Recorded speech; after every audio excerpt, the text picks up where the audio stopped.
Hello, everyone, and welcome to the Hey Listen video game podcast.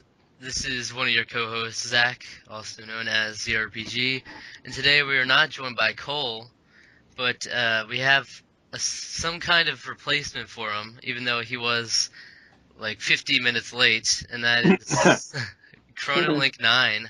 Yeah, what an asshole. Yeah, it's great to be here. Good to be a little guest host, I guess you could say, on the Hey Listen podcast. Really looking forward to talking with you guys. So we also have a guest too. Yes. Another guest as well as a guest host. Yes. We have a guest, and that's Rusty Lewis, also known as relewis2011. Hello, guys. How are you guys doing tonight? How's the food? I think that's what we need to know first. How's the Yeah. food? Okay, so I was late because I was getting food because I haven't eaten anything today.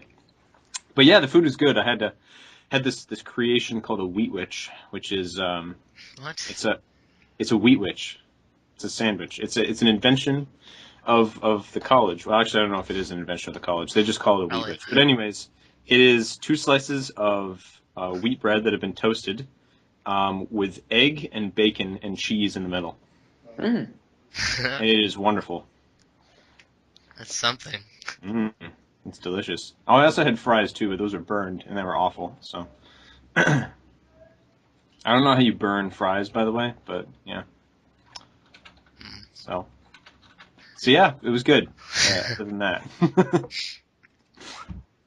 So Rusty, how are you doing, Rusty? You had to cope with this. We were just sitting here in almost silence because we didn't have anything to say because we wanted to say it all on the podcast, and then we were waiting for about 15 minutes. That's right. We were drowning our sorrows away in silence because we're so depressed that you weren't here with us, Alec. Man, I'm just I feel I should Yes. Makes you feel Well bad. said. Man. Well said. But no, I'm doing very well tonight, Zach. Thank you. Yeah, we've been trying to get Rusty on for like who knows how long now, but it's like Saturday is pretty much the only day they can work, and then Cole pretty much can't do Saturdays ever. And this was gonna be the week where he could, and then all of a sudden he said, "Oh, never mind, I'm doing stuff this weekend." So Yeah, actually, for us, when you contacted me, Zach, I was like, yeah, sure, it'd work fine. We're not recording on Saturday this week. We're recording on Sunday. And then out of the blue, LMG messages us and is like, hey guys, I'm back, because apparently he's been in India for a little bit. what? What? Yeah. No, he's gonna have to tell us all of that whole story on the podcast eventually. He just doesn't want to tell anyone. He just runs off to India. Yeah, he ran off to India for a month, so that's why we haven't seen.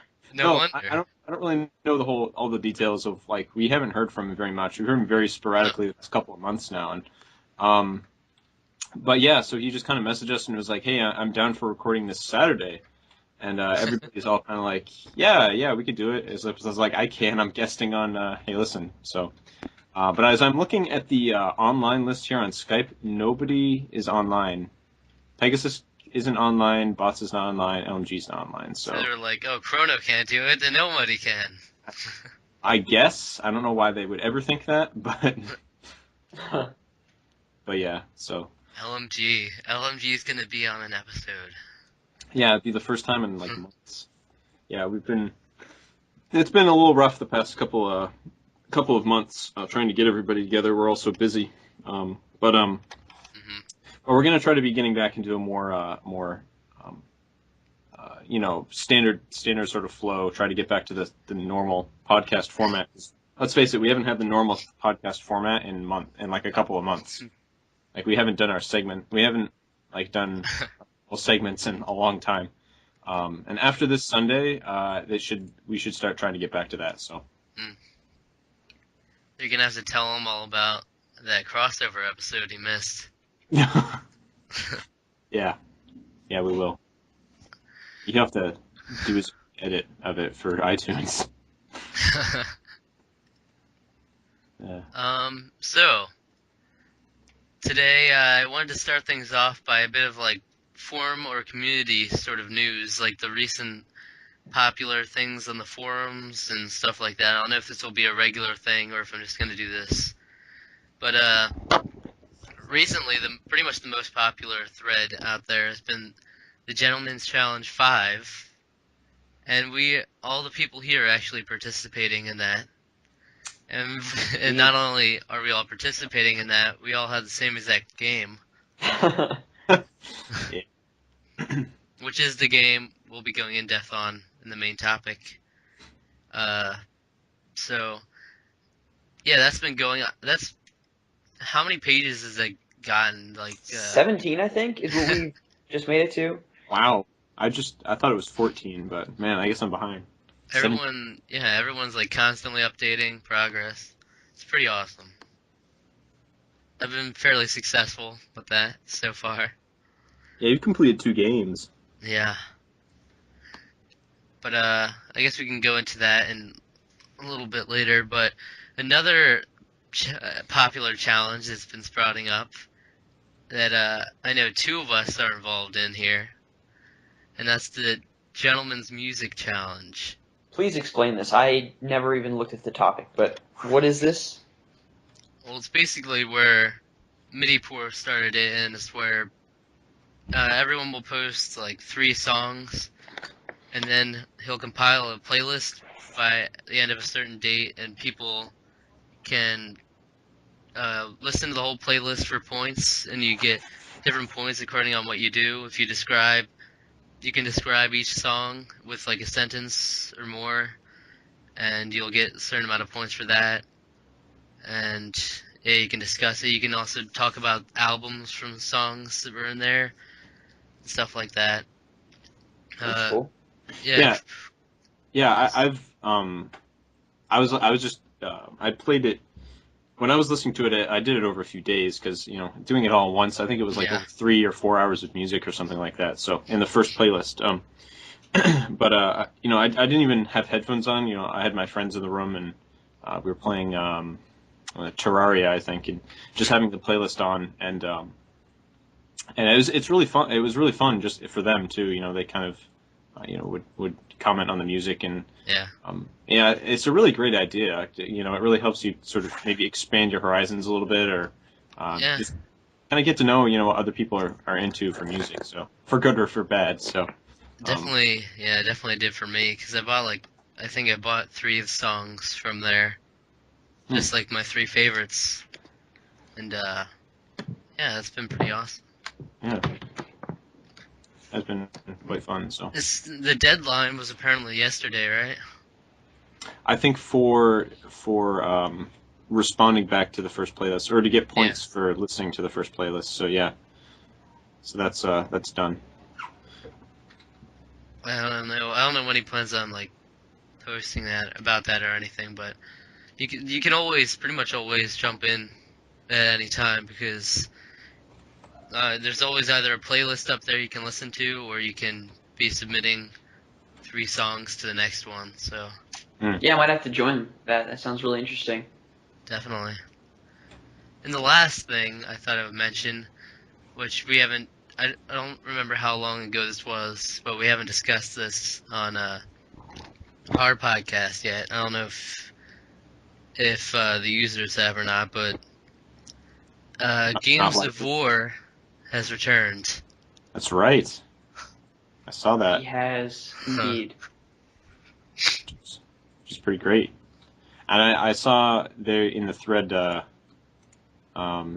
people have been pretty warm, a warm reception, which is really nice. That's really good to see. So yeah, great that Josh has come back to the fold, as it were. Yeah, I'm definitely, because he had one of my favorite channels, just always talking about some of the most unique and unheard of games that I never would have heard of otherwise. And what he did, I think it's not about forgetting what he did, but really kind of just forgiving and kind of moving forward, because we've all, like people have said a million times, we've all made mistakes, things we're not proud to say we've done, and go ahead. Alec he was dropped, but you can keep going. Oh, okay. But yeah, I really think you can't really just forget what he did, because what he did was obviously, I'm not really sure how to describe it, but But yeah, I mean, I think you just have to kind of move on and forgive what he did and enjoy his content for what it is. And I'm really excited. I've already subscribed to his channel, and I'm looking forward to all the content he puts out. So that's my 2 cents. Yeah, we gotta keep that running joke around. We have like the users and ourselves kind of Shoot. have. Oh, Am I? It. Darn it. Stupid Skype. I don't know. Anyways, I just think it's I think it's good that it shows that the people we're around, the community we're in is forgiving. People make mistakes. We're only human. And I think it's good that we can sort of just move on from our mistakes and just keep it going. Start over, fresh leaf and all that. So. We did jump in the conversation. We just did games we've been playing. No, you Yeah, didn't. what the heck, man? Lies. I heard Rusty finishing up. So boom. And I guess you didn't hear me start a sentence. I guess not.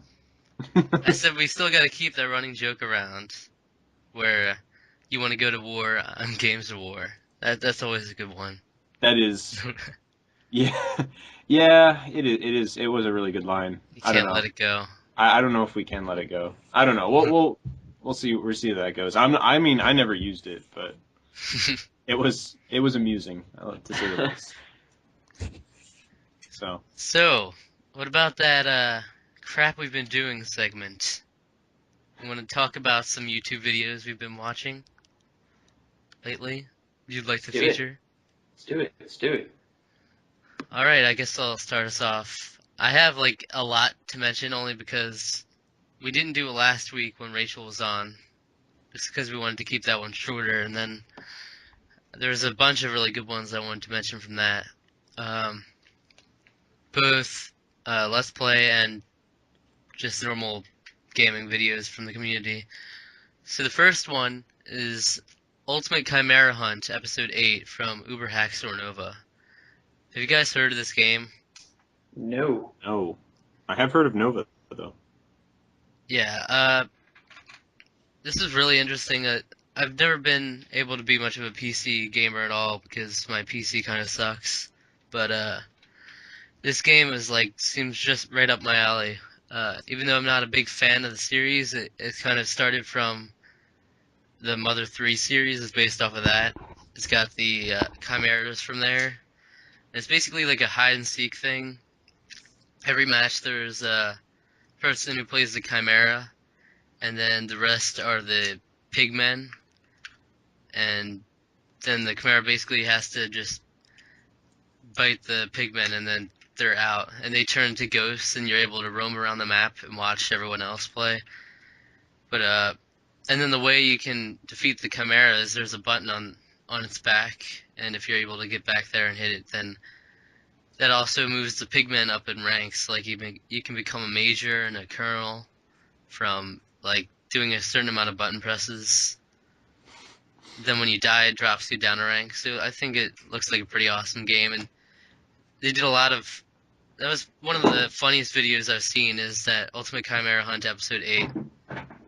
Because they were basically like just joking around. They keep saying there's like a theater in one of the levels that was watching like it was showing like Mother or Earthbound on like the TV screen, and they were like, "I'm trying to watch a movie," and they rush everyone into the theater, just sit there, and even when the chimera comes in, someone like would try to run up to press the button, they'd try to stop him, and then when they turned into chimeras themselves, like when Nova turned into the chimera, he'd like walk in all slowly. He's like, "I just want to watch a movie," because everyone's like running around.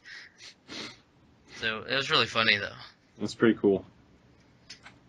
And then I also watched Chugga Conroy put Pokemon Coliseum out, which that's been a lot of fun. He always does good Let's Plays. And then the last Let's Play one that I have to mention from last week was I was watching a lot of Nino Kuni is Awesome from Far From Subtle or Video Games Awesome. Because I don't have a PlayStation 3, and I don't think I'll have one for a while since I only recently got a Wii U. So I figure the only way I'll be able to experience it is through watching it. And I love video games awesome, so I might as well. So that's been pretty entertaining. Obviously seems like an amazing game, but you got all that stuff going on with the pre-order business. Do either of you have Ni no Kuni? No, I do not. no, No. I don't have a PS3, actually. Yeah. Yeah, I wish. Same boat. I really wish I had kind of gotten the special edition. There was a time where I was really tempted to. During that Nino starter, I was really close to ordering it then, but yeah, I mean, as I don't have a PS3 and seeing as I own two 3DS games and don't own a 3DS, I'm gonna stop doing. I'm gonna try to be stopping doing that, but I have good reasons for both of them though. So. Mm-hmm. And then another video, which Rusty and I were just talking about a second ago, and that was Pete Dorr, just titled "It's Coming." Oh yeah. That's basically he's revealed that the room tour is going to be out in February. It was done really well. I think that was really well done video with all the comments and everything. Like really build up how epic it is. Yeah, it's really funny how how he did that. The hype, building up the hype for it. Yeah. It's good. I'm saying it's probably like even more anticipated than the Happy Console Gamer movie. Is this room tour? I can't imagine how many views it's going to get within the first 24 hours. Yeah. I don't know. Because even all the subscribers, I'm sure there are like tons of subscribers that don't watch and they just subscribed from that one video Yeah. of the room tour, and then they see that and they'll be like, yes, finally. HD room tour. I'm gonna guess there will be 35,000 views in the first day. Oh wow. That's my guess. It might be a little extreme, but that's about as amount of his subscribers, right? Oh no, he's got double that. Yeah, he's got 65. Well, okay, so there you go. That's about half of the subscriber base. Yeah. I think I think that's generous, and everyone else will see it. We'll see it by the end of the week. As other subscribers, other people, other video links. Maybe I'm grossly overstepping. Maybe I'm grossly understepping. I don't know. That's my guess, though. I don't know. Because it's not gonna have that much of a. It's not gonna be that much of a polarizing amount as the first one, like over 500,000, because that was the time when it was a lot more rare to see room tours and bigger room tours. So. Yeah. It's not gonna go that viral, but also. Final Nintendo Power issue was a video Happy Console Gamer made. I really I still need to give that a look. Yeah, I see a lot of Nintendo Power videos popping up. Yeah. Especially like a few weeks ago. Yeah. I got my issue before I came back to school, so I was tempted to keep it wrapped in the casing, but I figured, you know what, this isn't a subscriber's version of it, and as he kind of said that in the thing, he's like, yeah, I have a subscriber's version of this, and what was it he said? He said, and I think that it'll be cropping up for some value, because this is a subscriber's edition, but fuck that. So and then he puts it up, and it's just it was so good. I was like, especially since he didn't do that with it took him a little bit to do that with Pure Solar. Yeah. So yeah, that's awesome. Yeah. I still need the Nintendo Power issue. I got mine online, actually. I ordered it off the Nintendo Power website. Probably what I'm gonna have to do. I kind of want to collect the Nintendo Powers now. Like I've got a few, like maybe 30, but maybe not even 30, probably 20 at the most. But I love flipping through old gaming magazines. Yeah. Yeah, it's really great. I think my favorite issue of Nintendo Power was one of the oldest ones that we have still in our house, and that's the cover issue of the Virtual Boy. Oh wow. It's so great, and there's like an in-depth sort of like analysis on Chrono Trigger in it as well. It's such a good issue. So And one video I did want to mention was one of yours, Rusty, Oh really? and that's that gaming backlog episode Yeah. 1. Yeah. I was not expecting the amount of responses to that. I mean, I don't even know how many video responses. I haven't even watched all of them because there's been so many. You're taking on such a behemoth of a challenge. Yeah, and unfortunately, well, I haven't made much headway this week just because maybe I'll get into that in a little bit. But I've had some major issues, to say the very least, this week. It was crazy. Well, yeah, I wish you luck with that. Even like 2 of those huge RPGs you have on there would be a challenge for a lot of people. Yeah, yeah, Xenoblade and Lost Odyssey.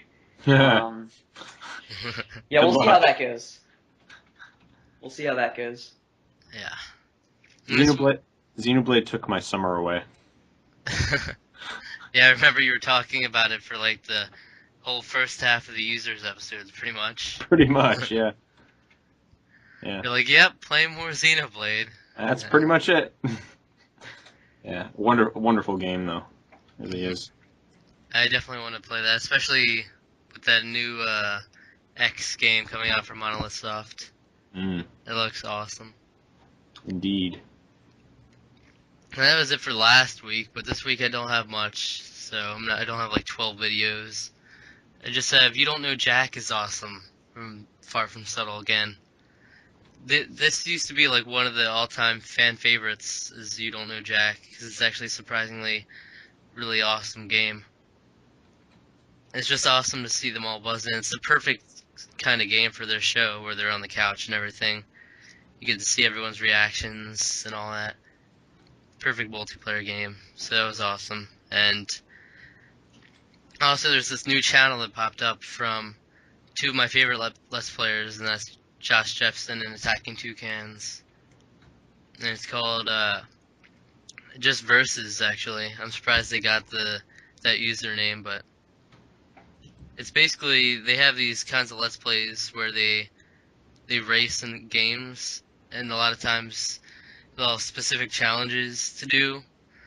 Like they did a Luigi's Mansion Versus where one factor was finishing the game first, and then another was getting the most money, and I forget what the last factor was, but they had like all those different things, and they have like different like progress markers on the screen and everything. It's really well done, really well edited too. And with the launch of that, they released Super Mario 64 Versus, which has been really cool. So yeah, there's that. What about you guys? Videos? Have you been watching any? Yeah, I guess I'll go ahead and go. Yeah. Let's see. I'm basically kind of going through my YouTube history here. One video I wanted to mention, actually, it's a 2-part video, was NES Complex's top 20 N64 games. The N64 is my second favorite console of all time, so it was really interesting to see some of his favorites for the console. And I just love his channel so much. I mean, he speaks with so much passion and enthusiasm in his videos.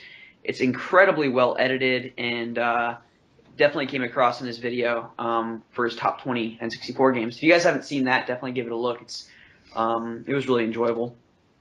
And then Metal Jesus's compilation videos. I couldn't agree more with his love for those compilations. I really, really like a lot of those compilations as well. Namco Museum and the Midway Arcade Treasures are some of my favorites. So it was nice to see some kind of recommendations, especially like the Capcom Volume 1 and 2 for the PS2. Like, I couldn't believe some of the games on there, so I definitely want to kind of scout those out. Of course, Steps to Death, her recent pickup video, I always enjoy watching her videos. And then my buddy Mike, Aerodynamish, he had an epic 56-minute pickup video. So I enjoyed that. And then I'm not sure if you guys are familiar with Air Force Shields. He's kind of a lesser known YouTube video or YouTuber that I enjoy watching as well. He recently put up a pickup video, and then finally X Love and Rage X Mark. He's a huge fan of like Marvel comics and all that good stuff. I enjoy watching his videos too. He had a collection update recently, so I watched that as well. Yeah, I love his videos. Yeah, definitely. So that's about it. Been pretty busy this week, actually. If you don't mind, I guess I'll go ahead and share an interesting story. Sure. On yeah. Get your popcorn. All right. On fries. Yes, perfect. On Monday night, I think it was, I came back from the gym. Around 7 o'clock, I got back to my apartment, parked my car. Everything was fine. My car was running smoothly. Woke up the next morning for work. Went out at about 7:30, and I started my car, and it literally sounded like a race car. Like, I didn't know what the heck was going on with my engine, so I was like, I immediately stopped my car because it scared the crap out of me. And I looked, I opened my hood, I checked my oil was fine. I didn't know what was going on. So this guy was getting ready to leave for work, and I was like, hey, can you just check my car to see what might be wrong? And he's like, yeah, sure. So I started it back up, and he said, oh, yeah, it seems like there's something wrong with maybe your exhaust or maybe a hole in your muffler or something. And I was like, okay, well, I called one of my coworkers to come pick me up, and after work, I had my car towed and taken to the nearest car repair shop. And so the tow guy said, oh, I know exactly what the issue is. I think there's just a hole in your muffler. He said it's an easy fix. Should be about $150. I was like, okay, that's not too bad. So I get to the car shop. I'm sitting there waiting, and the guy runs out of the garage, and he's like, you got a thief. You got a thief. And I was like, what? And he calls me in. He's like, you got to come see this. They lifted the car up, and someone had literally gotten under my car that night and cut off the catalytic converter. Oof. And they took it. And I guess there's like precious metals in these catalytic converters, and people take them to scrap yards and sell them for a few $100. And that's literally what someone had done. They'd gotten under my car at probably some, who knows what time in the morning, cut it off, and ran. I could not believe it. So I was really stressed out, and I got to the counter, and the guy totaled up all the parts that I needed and the labor that it would cost. And I was like, okay, so how much is it going to run me? He's like, $859. And my head just sank. I literally started tearing up. I was just so like, oh my gosh. I just paid my rent for the month, my electric bill, and now I have to pay $900 to have my car fixed. Fortunately, insurance covered everything except for $250, so that was a huge burden off my shoulders. But that was an interesting start to the week, to say the very least. So yeah, that sucks. That's really rough, man. Yeah, cars are not cheap, Zach. So when you get one, oh my gosh, I'm not looking forward to that. Yeah, honestly, they suck. I mean, I've seen just the problems that my brothers have had with their cars that they've gotten. So I'm just yeah. Yikes. Well. So video games. So Alec, is there any YouTube videos you'd like to mention? Yeah, I'm doing the same thing. I was looking through my looking back through my history. I've been watching I've been really keeping track of the Game Grumps Let's Play of Sonic 2006 because it's hilarious and has actually had me crying. I'm laughing so hard at some points of it. That game is just so bad. Now, is that the one that came out on the original Xbox? No, it was the 360. I mean the Xbox 360. Yeah. Yeah. Okay. Yeah.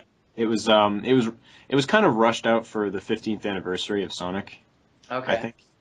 And yeah, that was a stupid move on their part. Very notorious. What's so bad about the game? Like, super Super glitchy.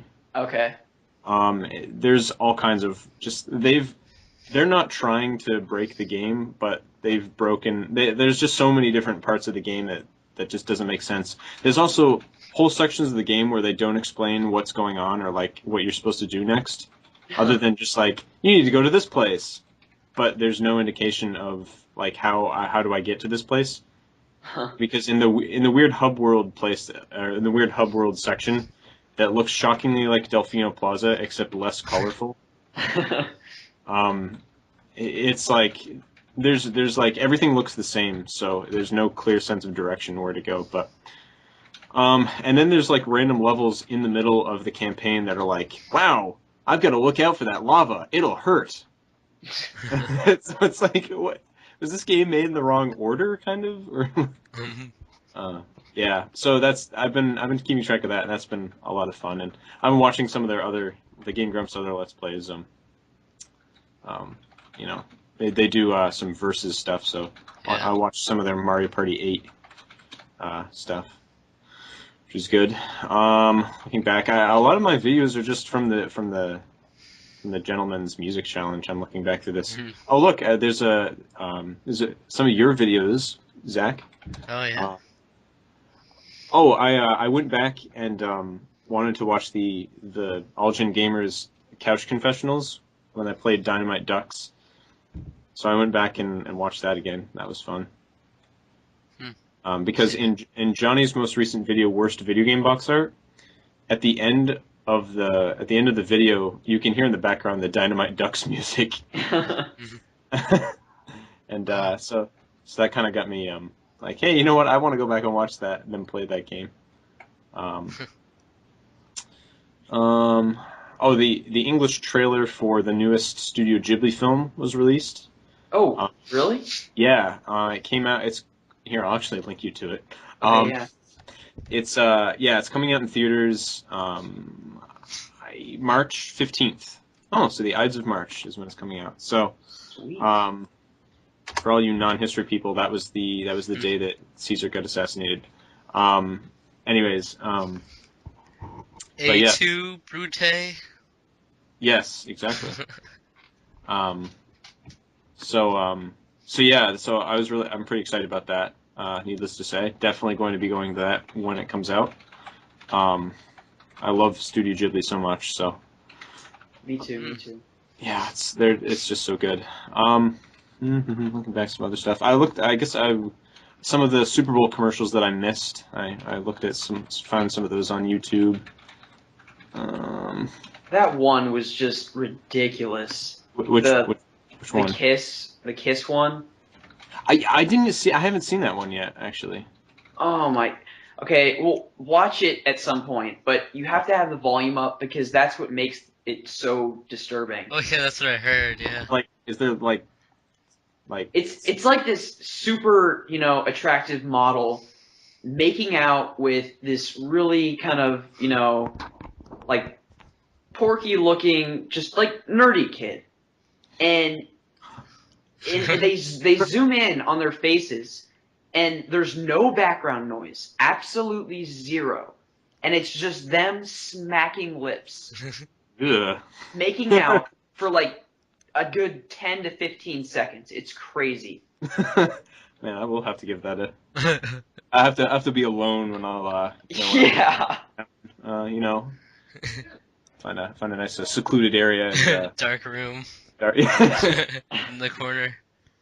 Anyways, I also watched Botz's review of Ed because I'd seen it like a bunch of times. Was like, all right, I'll watch that eventually. And recently we had the Game Chasers on, and pretty much the entire episode was them talking about 80s movies, which is fine. I can imagine, yeah. Even though Ed is actually a 90s movie, the Game Chasers said like we're gonna watch that sometime, and Botza basically told them not to. So I watched the review, and I can honestly understand why Botza does not want them to watch the movie because it looks terrifying. It's just like this midget in a chimp costume walking around and playing baseball. That's really just too bad. Anyways, seeing some other stuff. There's some other things in here, I know.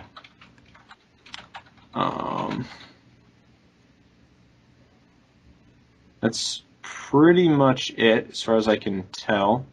There was one thing, one interesting thing I watched. Have you guys heard of this? There's this fan project called Majora, and it's Majora's Mask. Obviously, is what it's based on, and it's actually a fan and some friends of him are helping him. He's got a guy that helps him edit, but he's actually writing an opera based on Majora's Mask. Really? Yes. It just recently got 2,000 likes on Facebook. I'm really looking forward to this a lot. He's currently, I think he's trying to get it sort of official kind of confirmation from Nintendo that this is kind of an okay thing for him to be doing. But nevertheless, he's still making progress every day on it, composing. It's funnily enough, it's actually not going to have Link in it at all. The protagonist in it is actually going to be Cafe, and it's going to be sort of based on the sort of that long mask sequence in the game where sort of Link acts as a go-between for these two lovers that have been separated. So the opera is actually going to be more based on just that story and sort of Cafe's sort of reaction to it. And it's a really big project. I actually have some demos on YouTube about the different segments of the opera that he's written already. That he's had friends of his sort of help him, record and such. So it's really interesting. I'd really recommend giving a look-see and supporting this guy, because this is a heck of an endeavor. Operas are massive achievements. Even if you don't like them, you can at least appreciate the amount of time that sort of goes into it. So yeah, definitely. Have you both of you guys played through Majora's Mask? Oh yes. Zach? Not so much. I've never played it myself, so don't feel ashamed. I really want to, but I just haven't had a chance. I have it on the virtual console now, because they were giving it away for Club Nintendo at some point, but still haven't played it. Gotcha. Yeah, it's an excellent game. It's sort of become the hipster sort of Zelda game recently, like the one that's like, it's the cool one to like now. Yeah. No one really used to like that game, but I mean, I guess you can call it the hipster Zelda. It was once, anyways, because the people who liked it now are like, I used to like it before everybody did. But yeah. But yeah, it is an excellent game. It's one of my favorites. But I've actually 100%ed it twice. Really? Wow. I've gone and gotten everything in it twice. A lot of the game is actually side quests, just because it only had 1 year development cycle, which is actually ridiculous when you think about it. But yeah, so this opera is pretty cool. So they recently posted an update. Actually, the guy who's composing its computer just recently died. So he,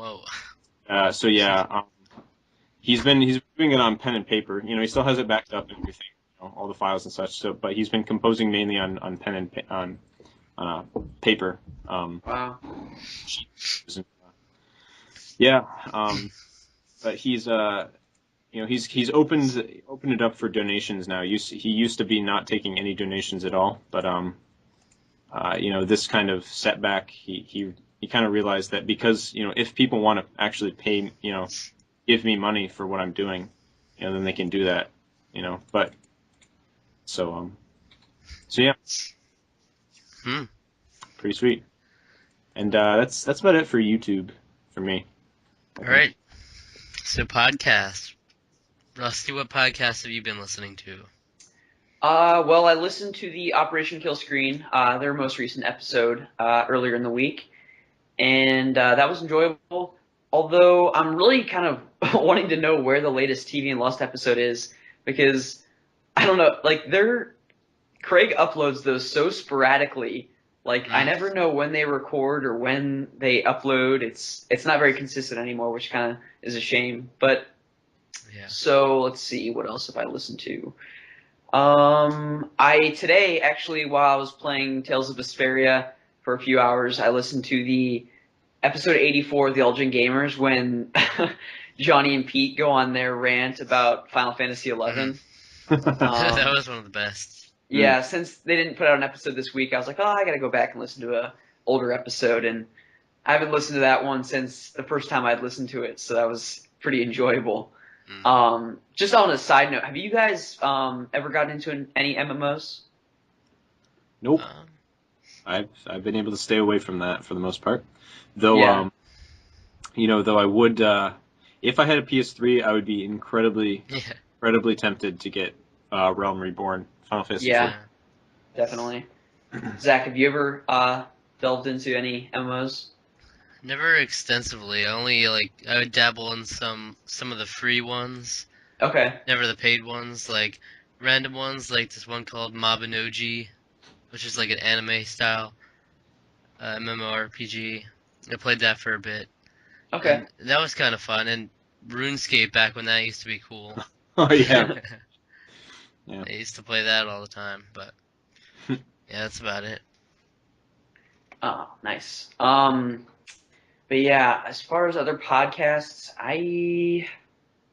nothing else is coming to mind at the moment. So yeah, I think that's about it. It's been a pretty busy week for me with work. So, what about you, Alec? Any podcasts this week? I have mainly been listening to. The Hey Listen video game podcast. Unfortunately, no. Never. I'm Never. sorry. I promise I will catch up with it. I will listen through someday. That's sort of what I'm doing with that's what I'm doing with the Radical Rascals podcast actually. I've started back at episode 1 and then working my way upwards. And I think I'm currently at episode 8. I think I'm at episode 8 right now. Nice. So I've been listening to those pretty consistently. Every time I kind of have free time, or right before bed, I'll be. I've been playing Final Fantasy 2 lately, so been playing that and listening to them at the same time. So that has been that's been that. And I was kind of bummed there was no Ultimate Gamers. We are the community podcast for them, so it's kind of nice when there's a new episode. And it was kind of sad that they didn't actually even update that. Oh, we're not posting an episode this week, but just sort of didn't post an episode this week. I did see that somewhere. Yeah. They said that? They said... They put something on Facebook today, I think. Yeah. I think that was in response to someone wrote on the forums that about that. And then I know our good friend Darrow kind of said, they was kind of, to put his 2 cents in there, basically saying they shouldn't laze around and not tell us when they're not posting an episode. Darren's not afraid to speak his mind. And I applaud him for that. Definitely. So, sometimes somebody's got to say it, and it might as well be him. So exactly. yeah. Well, to be fair to the Elgin Gamers, they're like one of the most consistent podcasts out there, though. That is true. That is true. Yeah. But, I mean, they have been slacking a little bit lately, though. I mean, not like they haven't been posting episodes and not telling us, but I mean they have. It's been getting later and later in the week. Is kind of what I mean by that.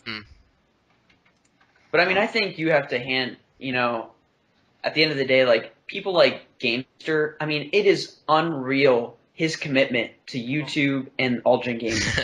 Yeah, for a guy that's married, has a full-time job, 4 YouTube channels. I mean, how he manages it, I have no idea. But my hat goes off to him. He is just one heck of a guy. Yeah, and he travels for work too. So exactly. He's like, I'm in the hospital right now with a broken elbow. How's everyone doing?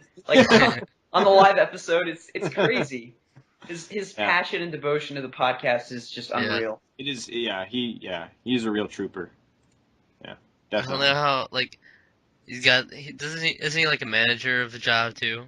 I have no idea what he does. I'm not sure. I know it's like a mystery, but I heard he was a manager or something. I can just But- imagine him like going into the back room with a camera and be like, "Okay, I'll be right back, guys. I gotta just do one thing." I gotta record a quick unboxing of a Star Wars figure. I'll be right. No, John's awesome. Yeah. hmm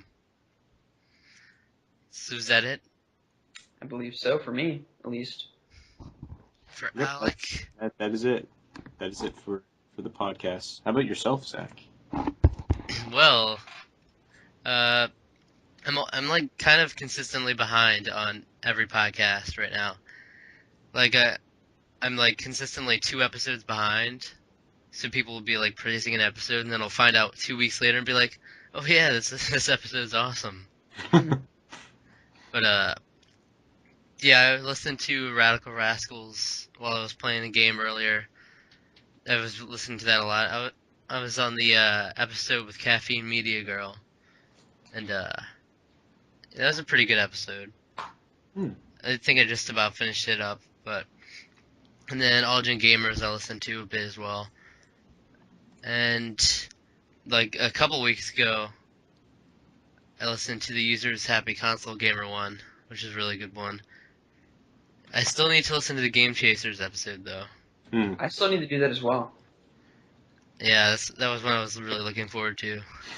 It was a lot of fun. Let me just tell you that. Yeah, I know I didn't really talk a whole lot during it, but trust me, I was having a real great time having them on. It's the Game Chasers and Melvor too, so got Melvor in there as well. So it was a lot of fun having them on, and it was also. I'm surprised he got all them on. Like, not only to get one, he got 3. Yeah, well, we've been working on this for a few months actually, trying to get them on. It's been really hard to find times, but yeah, we got a couple people that are like you got inconsistent schedules, so they're kind of on the back burner for like random times. They'll just bring them out again and be like, "Okay, can you do this week?" Oh no. Then just do a random person.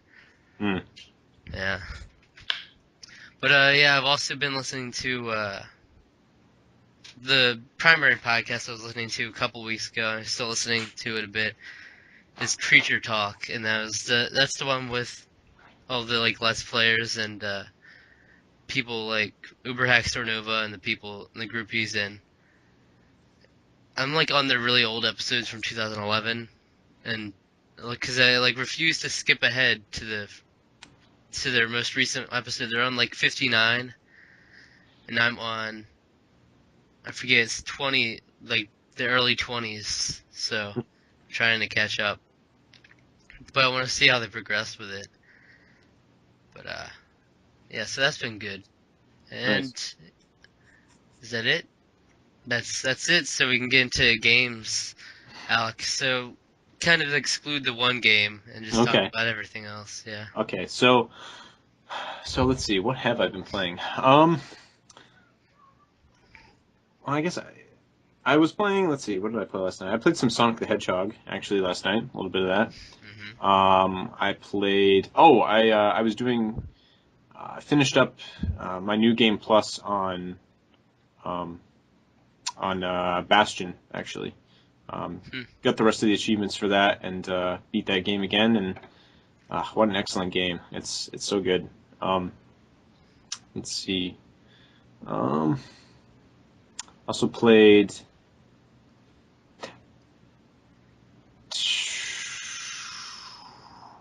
I just completely melted right there. I don't know.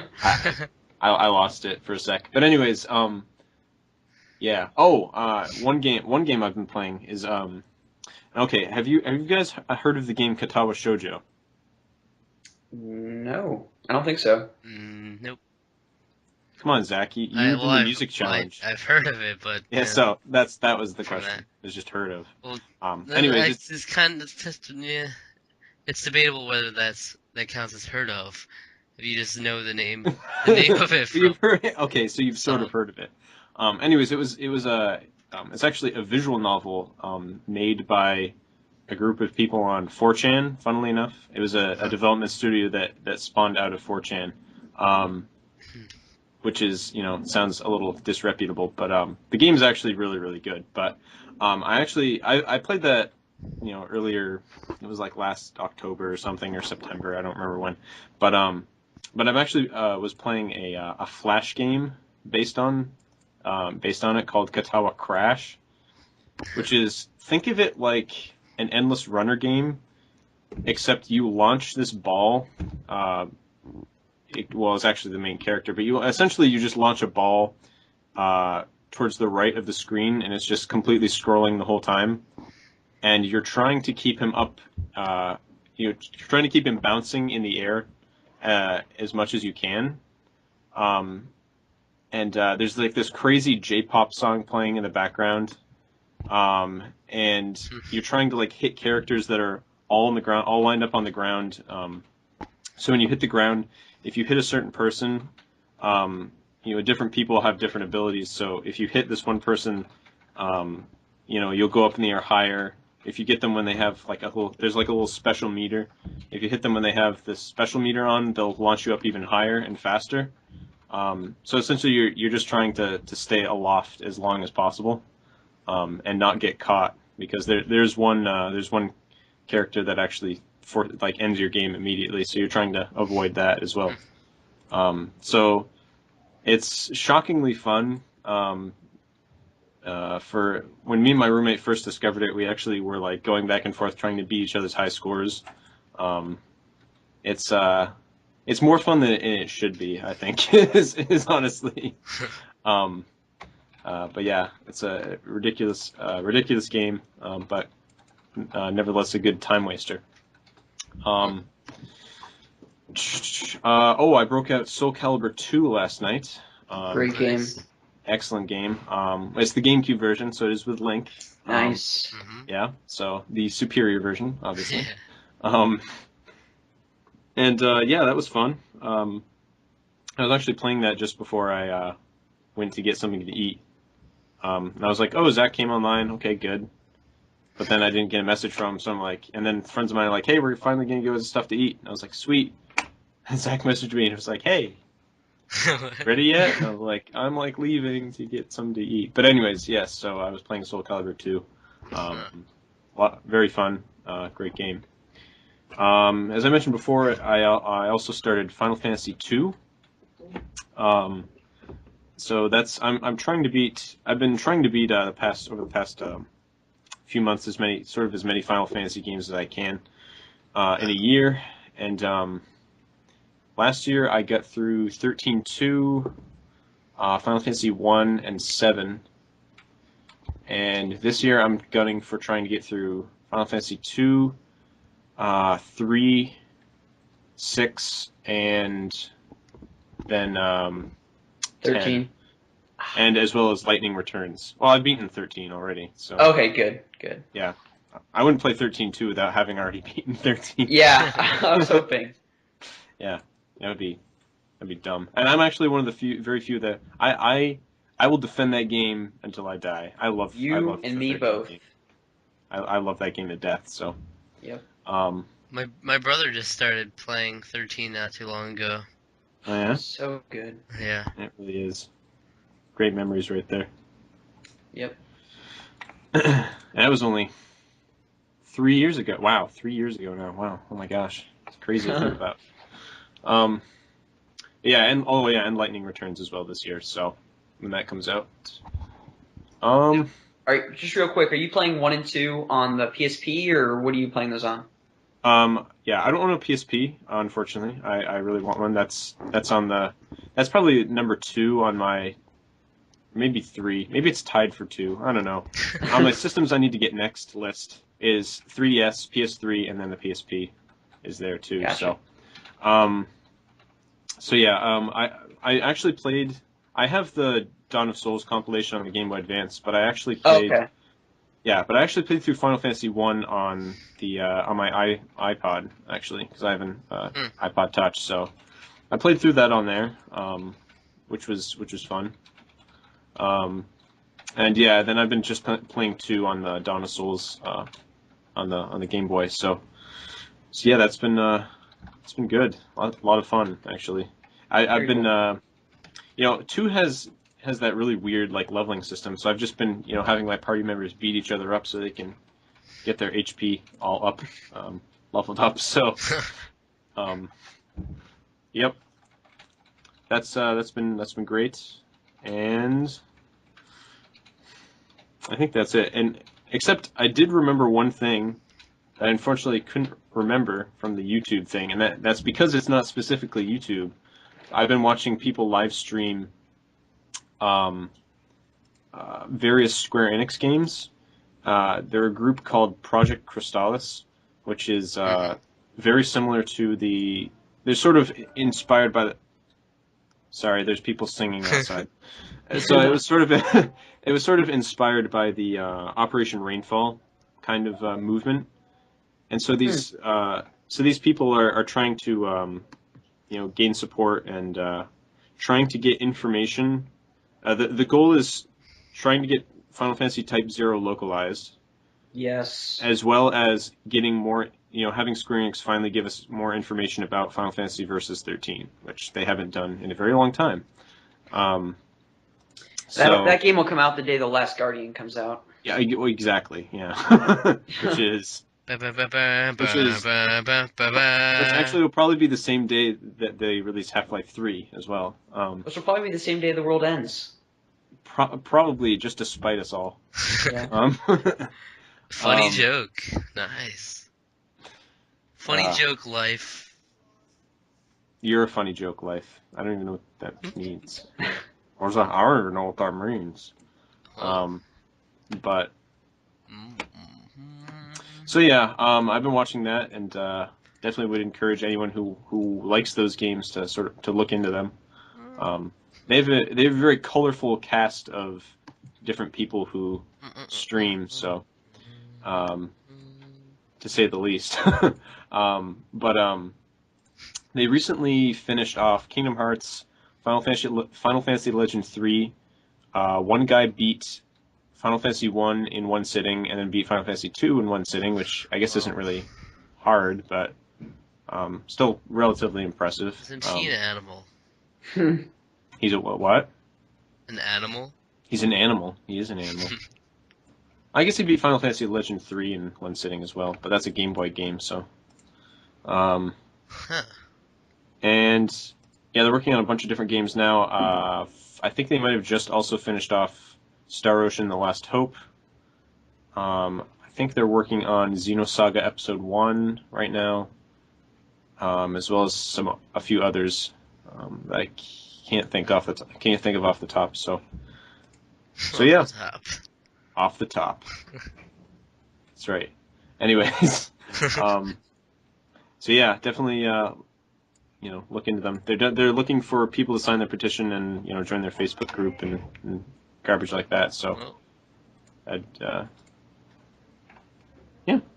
So nice. That's it for games I've been playing and or watching. Alright. As for me, I was playing alongside Tales of Vesperia. I was playing Fire Emblem: The Sacred Stones on the Game Boy Advance. Awesome game. Yeah, I forget what chapter I was up to. I didn't get very far.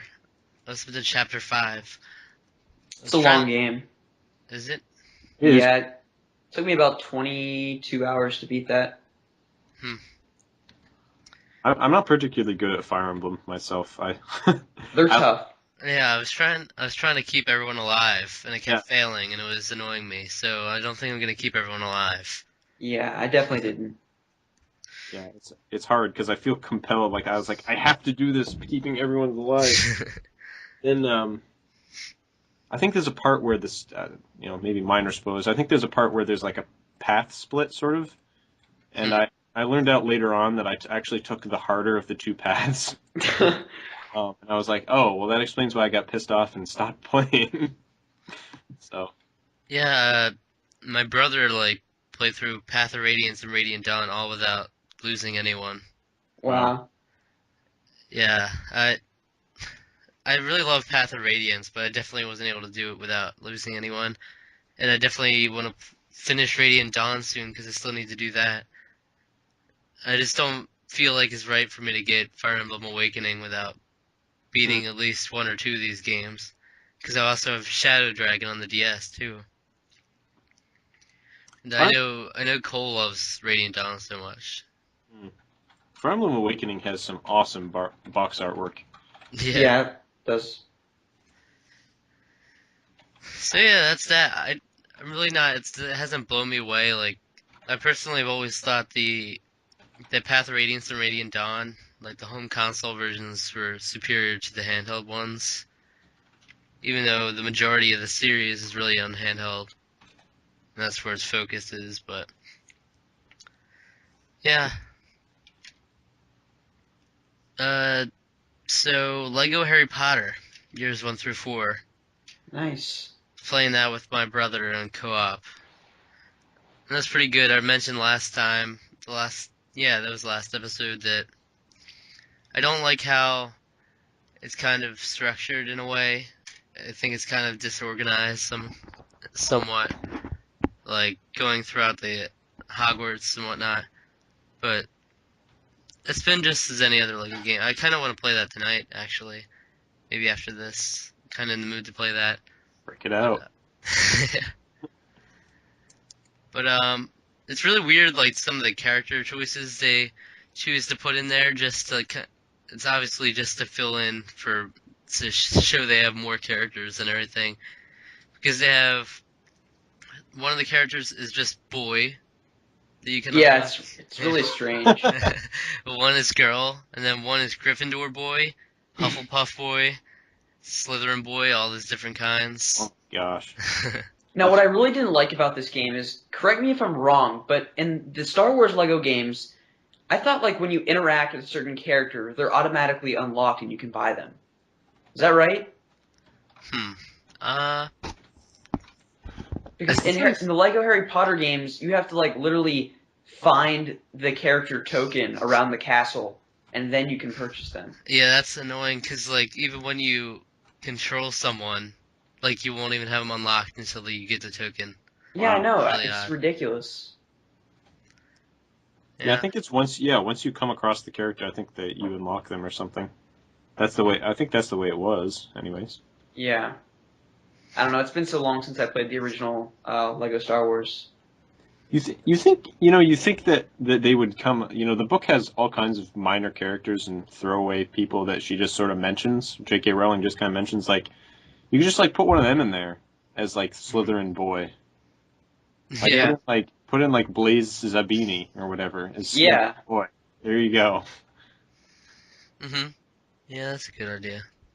Like, yeah, it's kind of lazy stuff just so they can have higher quantity and everything. Yeah. Because also the shop is like, and especially in the beginning, you'll unlock like, yeah, isn't it even when you get the token, sometimes you have to actually go to the shop and buy it first? Yeah. It's ridiculous. I mean, that's even worse. Yeah, you have to find the token, and then you go to the shop, and then you buy them, and it's just. That's pretty lame. The shop itself is kind of a hassle because. Yeah, it is because it's completely out of your way.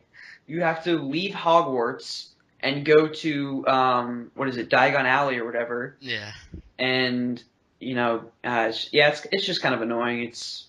Seems like an unnecessary hassle. Yeah, definitely. And then you get into the shop, and especially in the beginning, you just scroll for like what feels like 10 hours just scrolling through the long line of characters. Because it doesn't. The logical thing to do would have like a grid of all of them. Yeah. But it's just one long line. You scroll through one at a time. Yeah. And then I start wondering, like, oh, do I not have any unlocked? Am I just going through repeats constantly? Because they're just black shadows of characters. So there he is. Can you build your own characters? I wouldn't. I don't know how interesting that would be though for Harry Potter. Like I used to love doing that for the Star Wars ones. I would make someone in all black with like a hood. And then have them have like the Jawa like eyes to make them look like really creepy, and then I'd give them a red lightsaber. So yeah, nice. Yeah. So that's Lego Harry Potter. But yeah, otherwise, pretty cool. Like, the different, another annoying thing is, like, the spells. Like, you can actually, like, buy spells, but they're, at least from what I've seen, they're pointless, the ones that I bought. Yeah, they are. They're just little cosmetic things, but when you're playing in co-op, this is kind of annoying, because there's different stuff, like, you can use a spell that, like, transforms you into these weird things. And if you're playing with someone in co-op, they often feel inclined to do this to you. And they'll just shoot you with it. And it's like a whole, like, 10 seconds that you're stuck in this position. And you're going through this animation, and you're like, and then he's just walking around, doing what he wants. And then that starts a war, and you just have to keep going until someone gets out. Well, yeah. So yeah, there you go, that's that. So basically, never buy Lego Harry Potter. It's terrible. Oh, I wonder, have you played years 5 through 7? I actually have it in my newest pickup video. I just got it like last week. Yeah, I wanna see if there's any apparent changes in that, or if they just copy and pasted it. I hope they didn't. I hope there's some improvements. But I really, really want to get Lego Lord of the Rings. I've heard that game is really good. Oh, yeah. Dude, they pump out Lego games so much, but I'm excited each time, because it's like I a know. whole new world every time. I know. I mean, I seriously would love to get like Pirates of the Caribbean, the Indiana Jones, and definitely the newest Lego Batman, the second one. Yeah. I've heard that's really good. And also on the Game Informer, Lego Marvel Superheroes coming out too. Yeah, my that's gosh. gonna be awesome. Oh, And I've heard rumors about Lego Back to the Future as well. Oh my goodness. Box Yeah, of bread. It's so good. That'd be awesome. Oh man. Especially if they got voice acting in that. That would just be perfect. Oh, that would be really good, yeah. There's so much they can do with it. Yeah. Yeah. That sparked some discussion. There you go. Yeah. Also, a game I kind of played on the side, like, once or twice. My friend came over one night, and he played SpongeBob SquarePants Lights Camera Pants. What a great game. That sounds dirty. It's a classic. You know, I really don't mind. I actually really liked the SpongeBob SquarePants movie game, and the Battle for Bikini Bottom is actually really good too. Actually, yeah, I played Battle for Bikini Bottom. That game actually is kind of fun. Yeah. But Lights Camera Pants, you know, it's one of those games where it's like incredibly unpolished, but you can still have fun with it when you're with someone else. It's like it's basically like a mini game compilation. And you know how often that works out when you have like a licensed game and a mini game set up. So Yeah. like they have whenever you have racing segments in a game like this, it's like so slippery, the controls, it's really terrible. And there's some really like monotonous games too, but there's some good ones. Like I do like the memorization games. Those are fun. Like you'll have to do like this choir thing, and you'll memorize the button combinations. So those are kind of cool. And it's more it's cool that you can play like the campaign with the friend too, like kind of side by side as a team. But at the same time, you compete with each other, because like you get points tallied up, and then at the end of each like group of mini games, then you decide the winner. And then it was weird because like the first game, we worked as a team, but I did better than him at one point, and like apparently it capped us off as like at like a certain amount. It caps you off at a certain amount if you win with the points you get, and then it kind of like bumped him up a little bit more. And then yeah, at the end, like I think I had a little bit more points than him, but we passed like a certain line, so it went into like a rock paper scissors duel for who would be the best. It's a logical decision, but luckily I won that rock paper scissors, all out of skill. But yeah, that's that. There were definitely better games we could have played, but that's fun to do. And Cool. aside from that, I played a little bit of Drawn to Life on the DS. I had never played it before. It seemed kind of interesting, but I'm not very creative when it comes to drawing, so really, like, it didn't work out very well. Like, but it was kind of cool. You could create your own character models and stuff. I made like a really weird looking guy, and then it's cool because they have different boxes for like arms and legs and stuff. So I made like a stick figure, and he actually looks kind of good walking around, just a stick figure, if you put the legs in the right spot and everything. But then it'll ask you to like draw. I don't know. It'll ask you to draw random things. I can never think of creative things to draw. And this is probably not the game for me. And the kind of options are limited now in comparison to what you usually see, because it's obviously like really basic. But so that's Drawn to Life. I probably won't play much of that. You know, I saw Locke's Quest. Have you seen this? Have you played this game before? I've heard about it, and I was actually thinking, like, actually my mind went right to that when you mentioned Drawn to Life for some reason. Because I guess it's similar, something similar about it. I guess. I think it's a sequel to it, actually, if I'm not mistaken. I might be, but it seems like it's really different. But It's like, yeah. Well, it says here it's an RTS. I'm looking it up on the Wikipedias. yeah, I was gonna look it up too. But see, that kind of looks more appealing to me, Locke's Quest. But Drawn to Life, I remember. I think I got it because it was like really cheap. I was always able to find that game for really cheap. Like, must have been $5 at the most. Oh, it's made by the same developer that did it. So there's Drawn to Life, and Scribblenauts is actually their that's their love, their thing that they're doing now. That's their I don't know what you want to call it. Their thing. They're doing that now. Have you thought about getting Scribblenauts Unlimited for the Wii U, Zach? Oh yeah. I've got 3 games on it now, and that's one of the main ones I want now.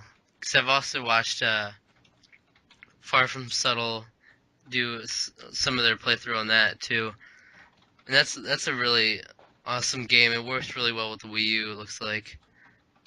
Yeah, I think it'd make really great use of the tablet. Yeah. But yeah, it looks like a really awesome game. I've got Scribblenauts and Super Scribblenauts on the DS, but it actually looks even better than those. You get cameos from like Zelda characters and Mario characters and stuff in there too. Yeah, the one thing I don't like about that though is they've noticed throughout that, like, they'll try to use them as like solutions, and apparently none of the Nintendo characters work as solutions for anything. Oh, that's too bad. Like, it'll be like put in a heroic warrior or someone that could help fight against the bad guy. They'll put in Link and just plop him in there, and he just sits there. Link's just looks like, yeah, you know what? I don't really feel like fighting today. It's like, nope, and then he just puts in warrior, and then that works. All right. But yeah. And then Link comes out of the warrior one and fights. Okay.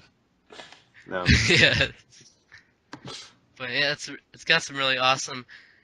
Yeah, another thing I really like is they have like these sort of niche and like these niche references they make. Like, you can put in Nyan Cat and that appears in there. You can also put in Keyboard Cat and that appears. Stuff like that. But you put in Cthulhu. Always Cthulhu. Yeah, that's another one you can do. But it's cool. You can, if you're really into that, but it's like really like in-depth stuff you can do. Like, you can put in different like properties for objects. Like, you could make a cat that's like purple and yellow, and then make it be able to wear it as a hat, and then stuff like that. And you can, like, there's certain interaction stuff you can do, like always investigate like dogs or something. So there's a lot of in-depth stuff there, but Anyway, the last game really, outside of those and the main game, was Klonoa, which was my second challenge after Gentleman's Challenge. And I just beat that not too long ago today. And Very nice. I got Sweet. 100% on it too, because I got all the pieces, and then I got the extra vision, which is what they call like levels or visions. So it's a pretty fun game, but that extra vision is kind of annoying to me. But I naturally kind of collect all the stuff, so it was a given that I was gonna unlock that. But yeah, the ending was really unexpected. I'm not gonna say anything, but I know I've heard it's shockingly emotional. yeah, It is. I didn't expect that. Like the whole game had like a generic storyline. It seemed like they're like, oh, okay, we gotta fight this bad guy, and he's like, yeah, I'm a bad guy. Roar. But then it was like, it just got like dark all of a sudden at the end. Yeah. I was like, whoa, okay. Yeah, I still need to play that game. Yeah, you played it was the Wii version of it, right? It's the one you Yeah. played. Incredibly short game, actually. You could burn through it in a day easily. Yeah. But yeah, I still don't know what my next challenge is gonna be. I'm gonna try to do the ultimate Gens challenge, my game to acquire that title, but we'll see how that works out. It's really gonna depend on the game whether I commit to it or not. Because I don't feel like I have as much of an obligation to beat the game anymore. Like, so I don't have to pressure myself into it, but I mean, even if you played it really casually, you still have plenty of time, so. yeah. Unless he gives me, like, another RPG, I might not be able to do that. Yeah. Yeah. Well, I still might be able to. How long did I beat Tales of Vesperia in? I don't know. About a month, maybe. Yeah, When does it end? Like March 3rd or something? March 1st, I think, wasn't it? I'm not sure. We'll call it kind of close then, but plus I was actually into Tales of Vesperia, so it would depend on if I was able to get hooked into it. But That's right. Yeah. Yeah. so that's that, man. That was kind of a compilation of the last like while.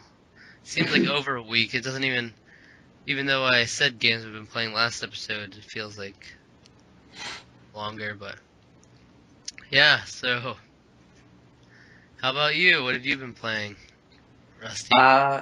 Well, I picked up my DS XL. Finally, I love that system so much. And I popped in the first Professor Layton game. I beat the Unwound Future a while back, which I really, really enjoyed. It's taken me so long to get into the series. I don't really know why, but it is just such a great series of games. I mean, the storytelling is just really interesting, and the cutscenes especially are very, very well done and really well animated. And it's really kind of I really want to get that animated movie that they recently came out with. Really? And I shouldn't say recently. I mean, it came out maybe a year or so ago. But and the music as well. It's just all around a really, really great puzzle game. And I'm not into puzzle games because I'm terrible at puzzle games. And half the time I have to use like a dozen hint coins to figure these puzzles out. But the story is definitely compelling enough to make me continue playing these games. And I'm only about, 3 or so hours into the Curious Village, but they're not very long games. I mean, they're probably like, anywhere from 8 to 12-hour stories. But yeah, I'm looking forward to playing through that and then moving on to the Diabolical Box at some point as well, and some of the other entries in the series. But moving on, I also played a little bit more of Dead Island, kind of steadily making progress in that. About 70% of the way through, I just made it to the jungle, which is kind of the third act in the game, if you guys are familiar with that game. It's pretty fun, kind of clunky controls, similar to Oblivion, but it's it's a really fun kind of zombie apocalypse game. It's definitely a fun game to come home to at night and just kind of turn off your brain after a long day's work and just kind of hack zombies for an hour or so. It's also kind of got me pretty excited for Dead Island Riptide coming out later this year as well. But so that's been pretty fun, and then really the only other game that I've been playing is Tales of Vesperia, which we'll get into here pretty soon. So I'm not sure if you want to go ahead and move on to news, Zach, but that's all I've been playing this week. So Yeah, I don't actually have much news to share. Do you guys have anything you'd like to mention, or do you want to just move on? Well, the PS4 is supposed to be announced in a couple weeks here. yeah, I suppose so. Yeah. Or they haven't actually said what's being announced, but we can only assume. Yeah, people have assumed, and now if it's not the PS4, then that's not going to be good for them. Well, it's like because they're like the next generation of PlayStation is, or something. They said something other than or the next step or something. I don't remember what the image said exactly, but It's the PS Vita XL.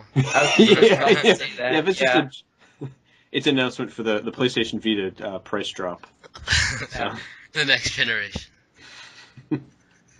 Everyone would be so mad at them after that, I think.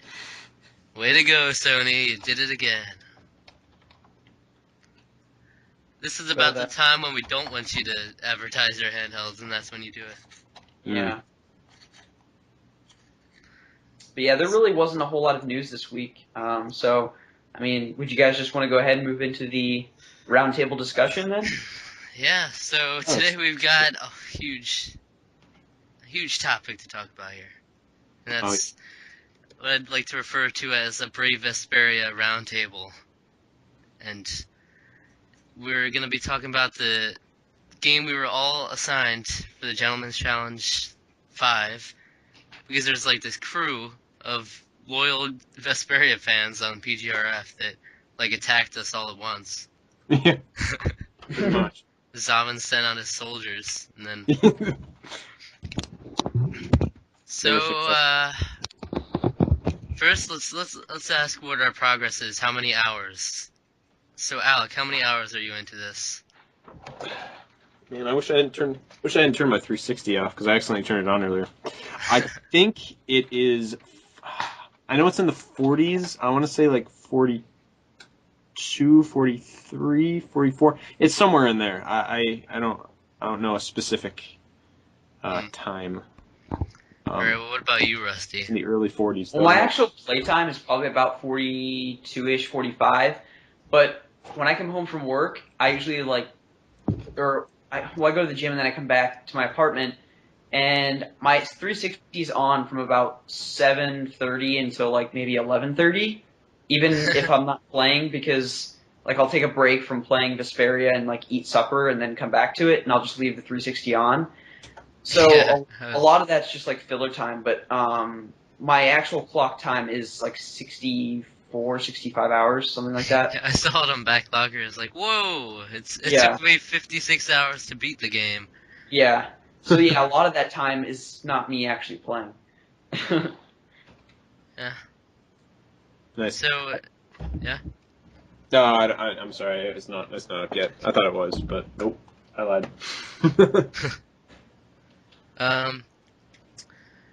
So yeah, I put in like at the end it was 56 hours after I beat it all. I don't know if you guys go at the same pace or not. It really depends. Like it's really hard to tell in RPG how long it's gonna take you. Yeah. That's like one of the hardest games to determine that for. But I looked on howlongtobeat.com, and there was like 55 hours I think for like the story plus some extras, and it was like really close to mine, so it's kind of accurate. But okay, so 43. Oh crap! Yeah, it was 42 hours and 36 minutes. That's what it said. So, and I just recently entered I guess what you would call the third act of the game. So. So yeah, you're just a step ahead of me. I got to the boss that you just beat. Okay. Nice. Yeah, so are either of you guys doing the Fell Arms challenge? No. Nope, no one challenged me to do that, but I do want to find like search them out though. Yeah. I think Do you? are they kind of like the Devil's Arms from Tales of Symphonia? If I had played that, I might be able to relate that. Oh, okay, never mind then. But yeah, they're kind of simple to collect them. You know, that's not really the challenging part of it. But there's kind of like a whole process to it. First, you have to get your Sorcerer's Ring up to level 5. And then you pretty much have to go on Game Facts or something. That's kind of what I don't like about some of the things on this game is that you have to search them up pretty much. It's not really like cohesive with the game, but and then they're just like sprawled at random places you'll have to go to, and you pretty much just grab them, and then at the end is when it actually makes a difference. So that made for such a miserable time for me. Yeah, I heard the final boss for you was quite a challenge. Man, I couldn't stand this. I was like so much trouble at the time. Like I couldn't believe what I was seeing here. It was like all because of this challenge that Darrow gave me. I was like, oh man, I beat the second form, no problem. I would have been done with the game like hours ago here. And then I go to his third form, and he's like, oh man, look at me. I'm all super powerful with over 500,000 HP. That sounds pretty miserable. And I'm like, actually. alright. And then I'm like, alright, I'm getting close to it. 100,000 HP, that's pretty darn good. Got a fifth of his HP left here. And then he's like, oh, Mystic Arts. And then boom, boom, boom, boom, thousands of HP going down. And then I'm down to 1 HP for everyone. And then I'm like, oh god, let's heal Estelle. Oh, here you go, take this. And then Estelle's like, alright, I'm gonna run up and fight him with 1 Yeah, HP. see, I hate it when that happens. And then I'm like, no, I gotta take control of her. I'm like, I throw a lasso and I reel her in. And then I'm like, okay, you gotta use your magic on these guys. Like, what are you doing? You got plenty of MP here. Now you gotta use Resurrection. And then, like, just as I do that, she's like, oh, can I use this life bottle? I'm like, no, you can't use the life bottle. Because it's like this boss, I was like, you're limited to a certain amount of life bottles, which you really need to rely on.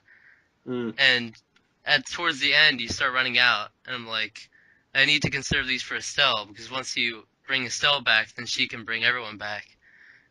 And then I'm like, then you have to do everything for her, because she just wants to run in guns a-blazing and swinging that sword around. And I'm like, no, this is not what you're meant to do.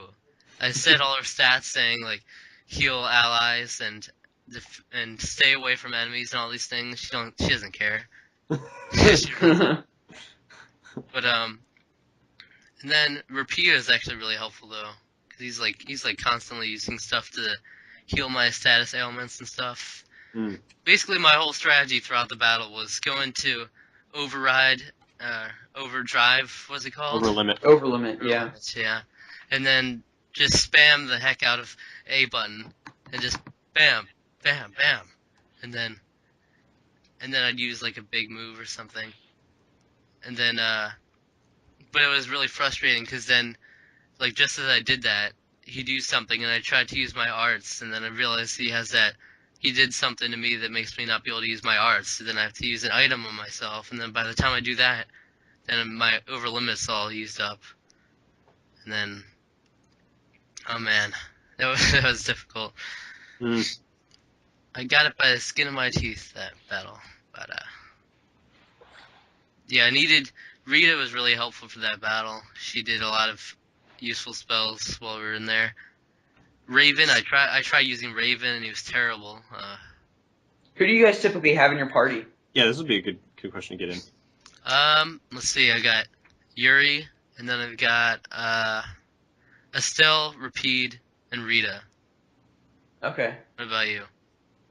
Right now, I have Yuri, Raven, Rita, and Estelle. But like earlier in the game, I actually used Carol quite a bit, which a lot of people find him annoying as all heck, but I don't know. I mean, I think some of the quirks and stupid things he says are kind of funny and comical and bring some like kind of comic relief to the story.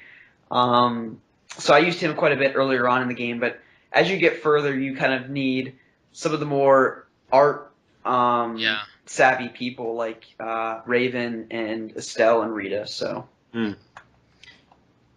Yeah, for me, I kind of switch back and forth a little bit. Almost at all times, I have. I mean, I'm controlling Yuri almost all the time because it's just. Yeah, that's awesome. He's the typical Tales sword character. But he's very very simple to use and very fun. Also, let's see. Usually, I think right now I have. Let's see. Well, okay, I'll just do what I normally say. I normally have in Yuri, Estelle. I switch out Rita and. Oh dear Lord. I'm sorry, I'm just blanking. Okay, so anyways, man, I'm awful. Okay, so Yuri, there we go. We got that. Estelle, she's my healer. I need her in there at all times. Raven, I have him in there because I love archers in anything, even if they're awful. And also have Judith in there because I like another companion person going around and killing stuff. Yeah, that's what it is. With me. So I don't have Rapide in. I like Rapide just because, oh my gosh, I have a dog that has a pipe in my party. That is awesome. Yeah. But I don't know. I don't have him in my party very much. I feel like I should, but like I don't know because I like his design and everything. But yeah. I don't know. Do you guys use the magic lenses often? Oh, I use them every battle. Yeah, I do that. Obsessively, actually. Because the reason I kind of keep Rapide in is because he's got that ability that lets you see the enemy's HP in the bar when you use magic lenses. I was like, for a while I didn't know what was going on. I was like, okay, I'm using magic lenses. Now where's this bar at? I saw it for a couple times and it's not there. Then I realized it was when Rapide wasn't there. And that's actually really convenient to have for some of the big boss battles to give you an idea of how much risk you can really take without having to keep like peek at the number. But yeah, that's one of the problems I have with the game is you can't. For myself, I found you couldn't vary your party that much because you have Yuri, and you pretty much have to have Yuri because he's like the only one you can really handle well fighting. And he's got all the best like arts and everything. And then you have to have Estelle, or you're pretty much screwed. Yeah. Like Estelle's like at one point when we didn't have Estelle, I was like, oh god, what are we gonna do? And that was actually a unfortunately lengthy period. Yeah, that really was. I was like, what am I gonna do? So I looked and I made Carol the healer because. Why? I actually used because Raven has a healing spell. I was just about to say the same thing. I did too. Yeah, I used that the whole time because he was actually very very good at doing that, keeping the party HP up as well as attacking all the time. So, I think it'd be a good option then. Because it was a kind of a quick spell and he didn't have to move around. See, the problem with Carol is that he has to move around to do all this stuff. So. But yeah, so there's that. And then the only one I found I could switch out at that point was Rita. And I found Rita worked the best because she had like some awesome spells like the like Champagne, which just kind of like keeps them getting hit constantly and keeps them in one spot. Stuff like that. Like they kind of like take over like the whole place you're fighting in, which is helpful. AoE spells. Oh yeah. Yeah. And so that's that. What was I gonna say? Oh yeah, I was gonna say that it's interesting they give you the option to fight as anyone else, but it's like for me it's really painful to fight as anyone else. Oh my gosh, have you guys ever used Carol? Yes. Oh, yep. That's what I was gonna say. He's so slow. It's really really clunky. He's painful. Oh, it's so difficult to do. Like Yeah. it it would take a while. I think I could eventually get used to it, but much like Persea from Tales of Symphonia, really, really hard to get used to. In fact, I would even say he's clunkier than using Persea. It kind of reminded me of playing as King DDD in Super Smash Bros. Brawl. It's Yeah, so slow. how he like charges up the hammer and then Yeah. does a huge swing, Yeah. and then often misses anyways. Yeah, exactly. Yeah, they pretty much got you in a spot where you have to be Yuri because they throughout the whole game they're nurturing you as you're Yuri basically, and then you're learning all these new moves and stuff you have to get used to, and then there's not really room to switch. But Yeah. so that's that. I've got some like specific categories we could go into. One thing I'd like to note though is that I thought this was kind of interesting. Did you know that there's actually like in PlayStation on the PlayStation 3 this is an exclusive version to Japan. Yes, I know this. And they actually have an exclusive character to that version. Oh, really? Yeah. It's a pirate girl. I forget her name, but Patty. Patty. Well, I know that there's also an anime. I'm not sure how closely it ties into the game itself, but I really, really want to get that on Blu-ray. Yeah, me too. It's a prequel, actually. Is it? Okay. Yeah, it's about Yuri and Flynn. It's a prequel. Ooh. So. Oh, wow. Yeah, that'd be interesting. Yep. Do you Definitely. So CronoLink, do you know a lot of details about this character? Because I'm wondering, like, I just know there's this character. I'm just wondering how they were able to integrate her into there. Apparently, I mean, I think there's like a whole like. I mean, there was actually one point in one of the fights where I noticed every character was like surrounding. I don't remember what particular fight it was during. I think it was. I can't really remember specifically, but all the characters were surrounding something. I don't remember what they were surrounding. They were surrounding something, but there was like one spot open, and I was like, "Am I missing? Is there like a secret character in this game that I'm missing?" Because I noticed this one spot like that's really blatant where the characters weren't surrounding. And then I looked it up, and then I was like, "Oh, so there is a character in the PS3 version of the game that I guess, from what I could tell, sort of is kind of a major character. So she actually has like plot points and stuff about her. So, which and that kind of reminded me of what Tales of Grace's F did in that Tales of Grace's was originally a Wii exclusive game that was ported to the PS3, in which I think they added in a whole nother act after the end of the game. So it became like I think it added like a third more like to the game. So it was like, oh my gosh. Wow. I don't know how do they do that? How do they just like take out a whole character like that? What makes them think that? I'm honest. I don't know. I think maybe they just added it in after the fact. I mean, I don't really know. So. That's really interesting. And also, I have this random question to ask because remember there was that one part where you had to pick like a certain character to wear an outfit to lure away a guard. Yes. I was wondering like who you guys picked, like. Oh. I actually did the scene through for everyone just to see see how it played out. That's what I was asking because I did Judith because that was the obvious choice, and then right. I didn't know if there was a way to fail or anything, and then. But I was interested to see like how Carol's would work and how Estelle's would work. It was ridiculous. I don't know. Well, maybe I didn't actually go and do Carol's. I don't know. Oh, I know I did it. I know I did it with Judith and Estelle. And I think I kept Estelle's because I thought it was funnier. Just because, like, she says something like really stupid, and then Yuri says something like. I can't remember. That was so long ago now. Like thinking back, game time. But yeah, it was very, very amusing. Yeah, I wanted to see what would happen if Carol did that. Like, what did Estelle's actually work though? Yeah, she just basically said like hello, and the guy sort of gets like all creepy. And then she's kind of like, no, stay away, kind of thing. Wow. And then she was like, and then like Yuri hits him, when she lures him away, and she's like, I'm sorry we had to do that to you.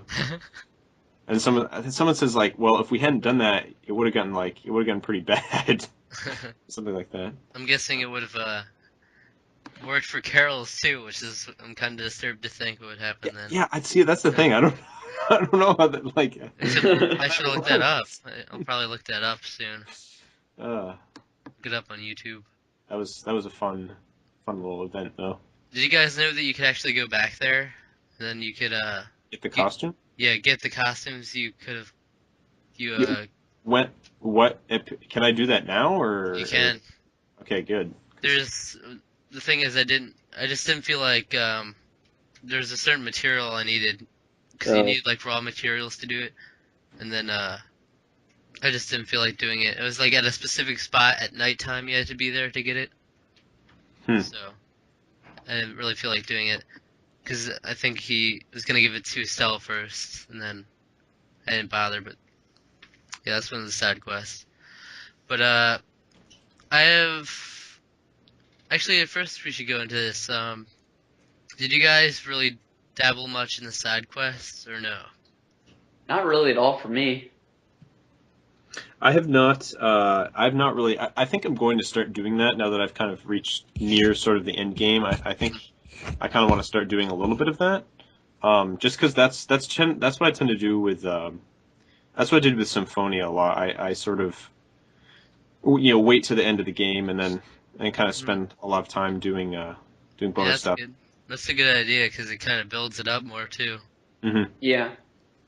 But one thing I don't like is I usually like with side quests, I like that they actually integrate it into what you're doing. But what Tales of Vesperia does is it makes you go to random spots at random times. And like I looked up on Game Facts after a while some side quests you can do. And it's really weird that basically at random points throughout the story there are actually different things you can do by going to random towns at like specific times throughout the story, and you can unlock like certain arts and stuff apparently.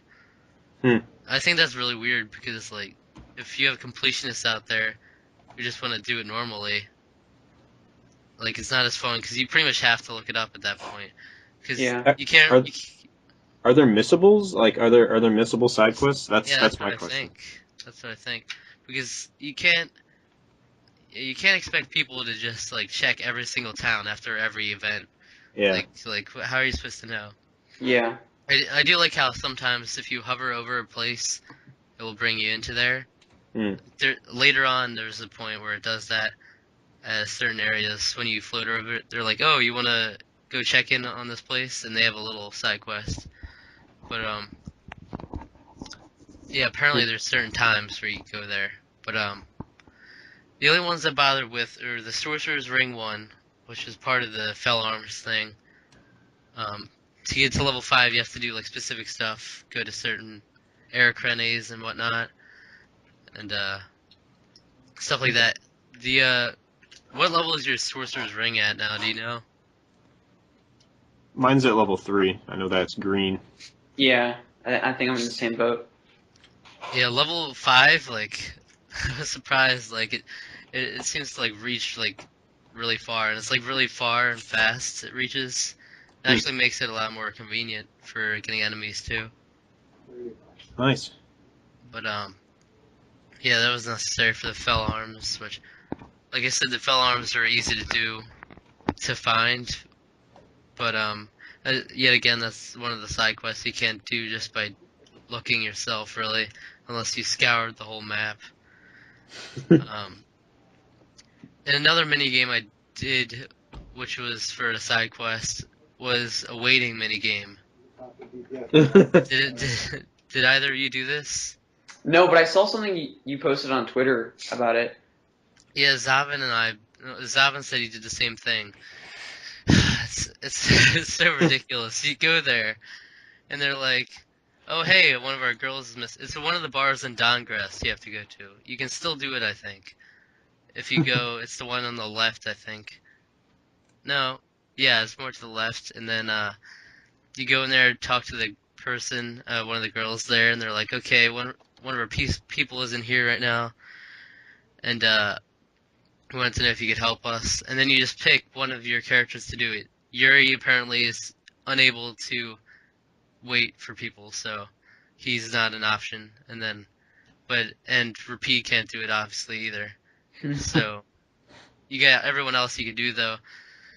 So okay, I did Judith first, I think, and then your busty waitress.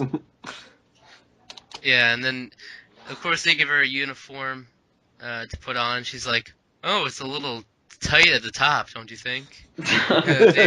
Every chance they get, they gotta make a joke like that. Well, you And, know, it's Japanese, man. 'cause that is what Judith is. I actually wrote down a quote that earlier in the game that I was gonna end up sharing it on the United Gamedom podcast, but I never did. It was after a battle, and it was just kind of after you had met Judith, and Estelle says, "Oh, I know this." Yeah, you probably heard it. Estelle says, "They're bouncing," and Judith replies, "What are you looking at?" And Estelle like just whispers to herself, "I wish I could bounce." That's genius. It's The so characterization, oh my. Yeah. I wish I could bounce. But anyway, this waiting minigame. Alright, so you start off and it's really easy. So you go over and he's like, alright, I want one of these. I want one of the Don's specials or something. And then he goes over and you get it. You have to go over to the counter and it has like a list of all the stuff and you just choose how many of each. And you run over. If you take too long, it's just like any waiting game. You start getting angry with little symbols above their head like "Urgh." And then if you get the wrong order, there's nothing you can do. You just keep going. And then at the end, you get like paid accordingly. But alright, so then it goes up in levels. And they're like, oh, you want to start level 2? And then that one's okay too. Like you can memorize these ones. And then level 3, you go up to a guy and he's like, alright, I'd like 6 orders of this crepe, but I'd like 22 of each. And then and he's like, no, I changed my mind. I want 2 of these, but I want 38 of each meal. He's like, no, I changed my mind. No, I want 4 of these, but 64 of each meal. Oh, and on top of that, can you give me 3 of these and 24 of this one? So over here, I've got this paper that's full of all these words all over the entire paper. Like, I was like, okay, I can memorize this in the first 2 levels, and then level 3, it's impossible. Like, people are ordering these impossible amounts. And then that takes like forever for one guy. And you got like a whole room of people going, oh, can I buy something? Yeah. Take my order, please. And they all want just as much, pretty much. And they're always changing their minds in the sentence to try to throw you off. Wow. But at the end, they give you a costume. That's the only reason I kept doing it.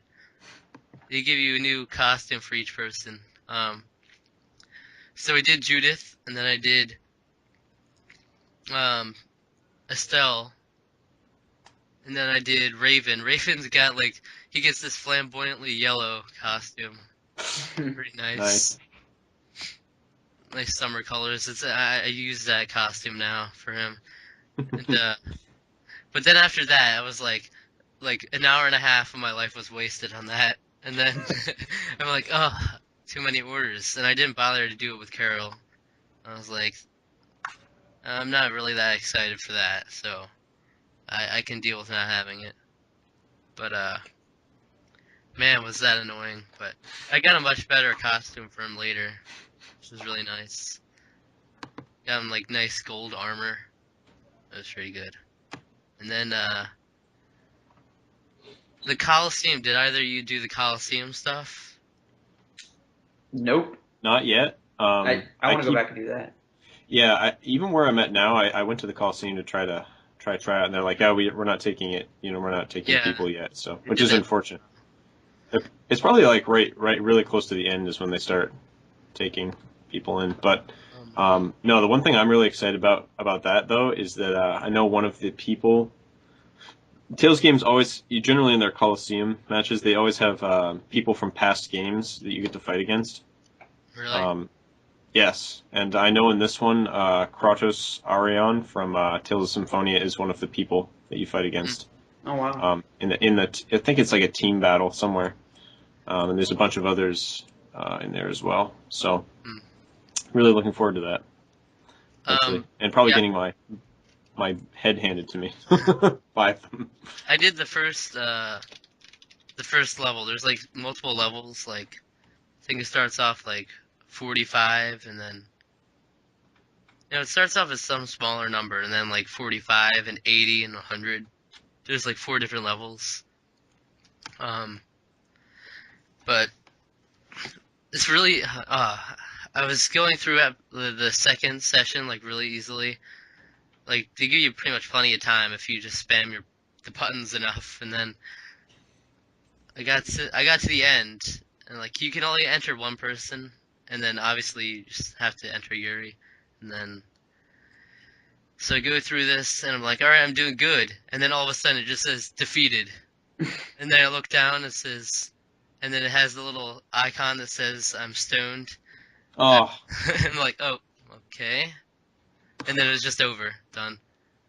It kicks me out of there, and then like, wow, okay, there's definitely something I could have done about that.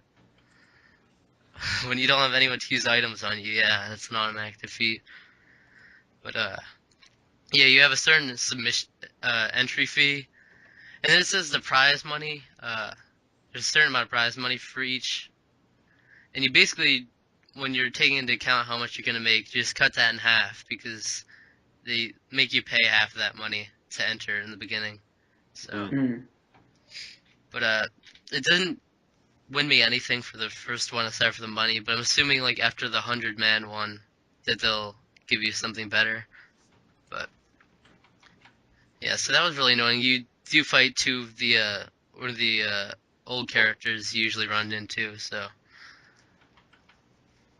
but they just keep tacking on new enemies at the end. It's always the same set, and then they just add in as many as there are more for that. So there's that. And then, what other side quests are there? What about the Giganto monsters? Did you fight those? I fought some of them, but some of them were just too challenging for where I was at. Yeah. yeah. I fight pretty much everyone I run into, but then, yeah, there's like one that was like way above my levels, and they expected to come back, but I couldn't remember the place, so I never went back, so I didn't really bother that much. Yeah. It's yeah. Yeah, I think the first giant sort of thing that you come across, yeah, I couldn't beat it the first time around. I think I went back to it and I think I was able to beat it. But I've come across a few that I've beaten, but other ones I just have to run from. Some of them are just ridiculous. Yeah. But yeah, there's also the side quest later on. Was the only other one I really dabbled in much.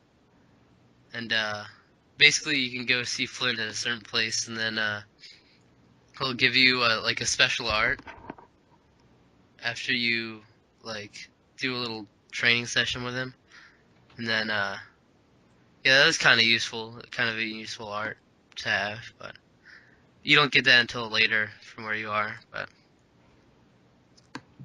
yeah, are there no other side quests you guys did?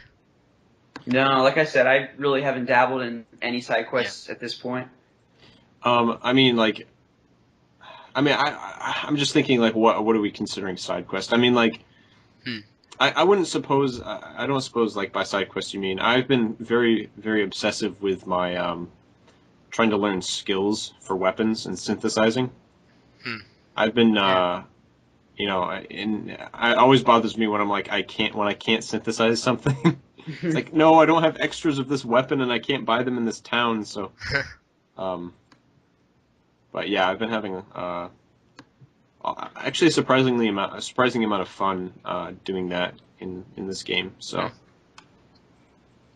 I didn't really dabble in that much. I just like whenever I go to a new fortunes market or whatever, then I'll just buy everything that I can synthesize and all that from what I have, but I don't bother much after that. Hmm. One thing I wanted to ask you guys is, do you guys cook anything? Yes. No. Oh, really? Dude, no, with every game, every single game, Harvest Moon's like, okay, you can cook stuff. I never want to cook stuff. And like, same with Tales of Symphonia, Dawn of the New World, I never cooked anything. I hate cooking in games. Why are they making me cook? I don't know. That's why they make games like Cooking Mama. Yeah. That's right. Only, aside from the ones they absolutely made me do, I didn't do any of them.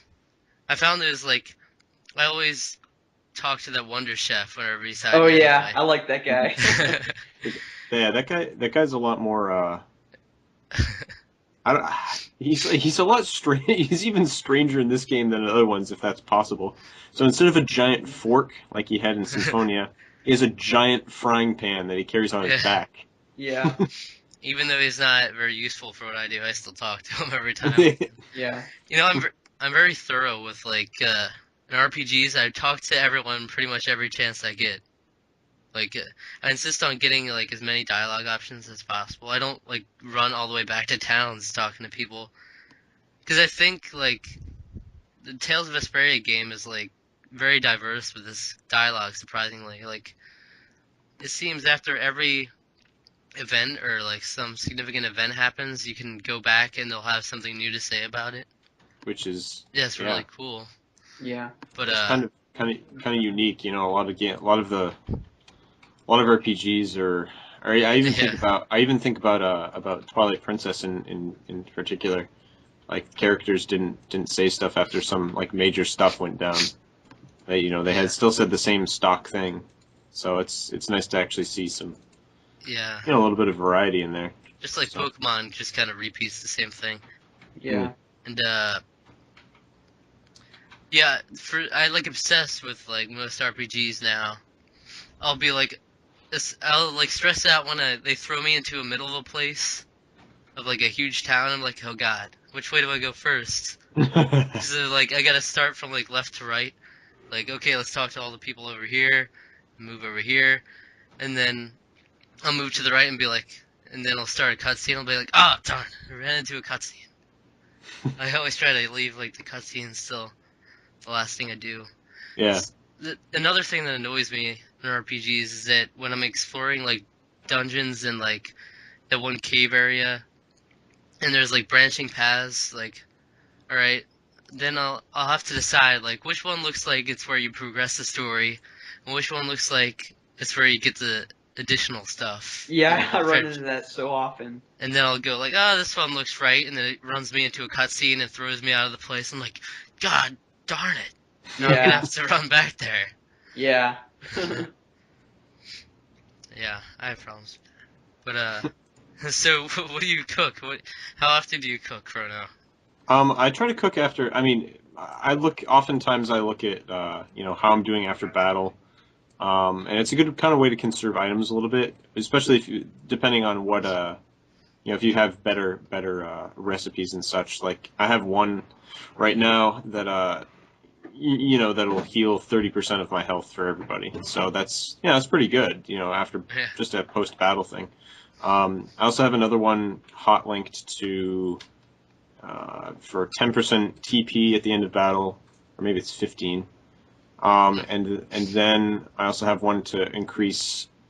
I think I have one to increase magic attack greatly, and another one to increase for the next battle, and then another to increase physical attack in the next battle. So yeah, that stuff is definitely useful. Like you always see the effects, and you can tell that would help a lot. But I just can never be bothered with all the different combinations and stuff.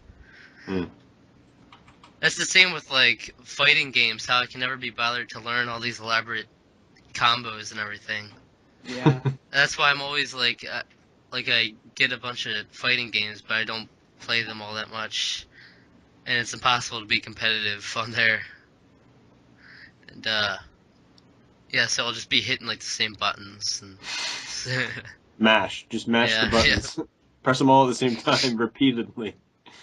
So we covered all like the side stuff, but now we can actually go into kind of the main components of like how people review games. So like start with like the small stuff. Like, what do you guys think of the graphics in this game?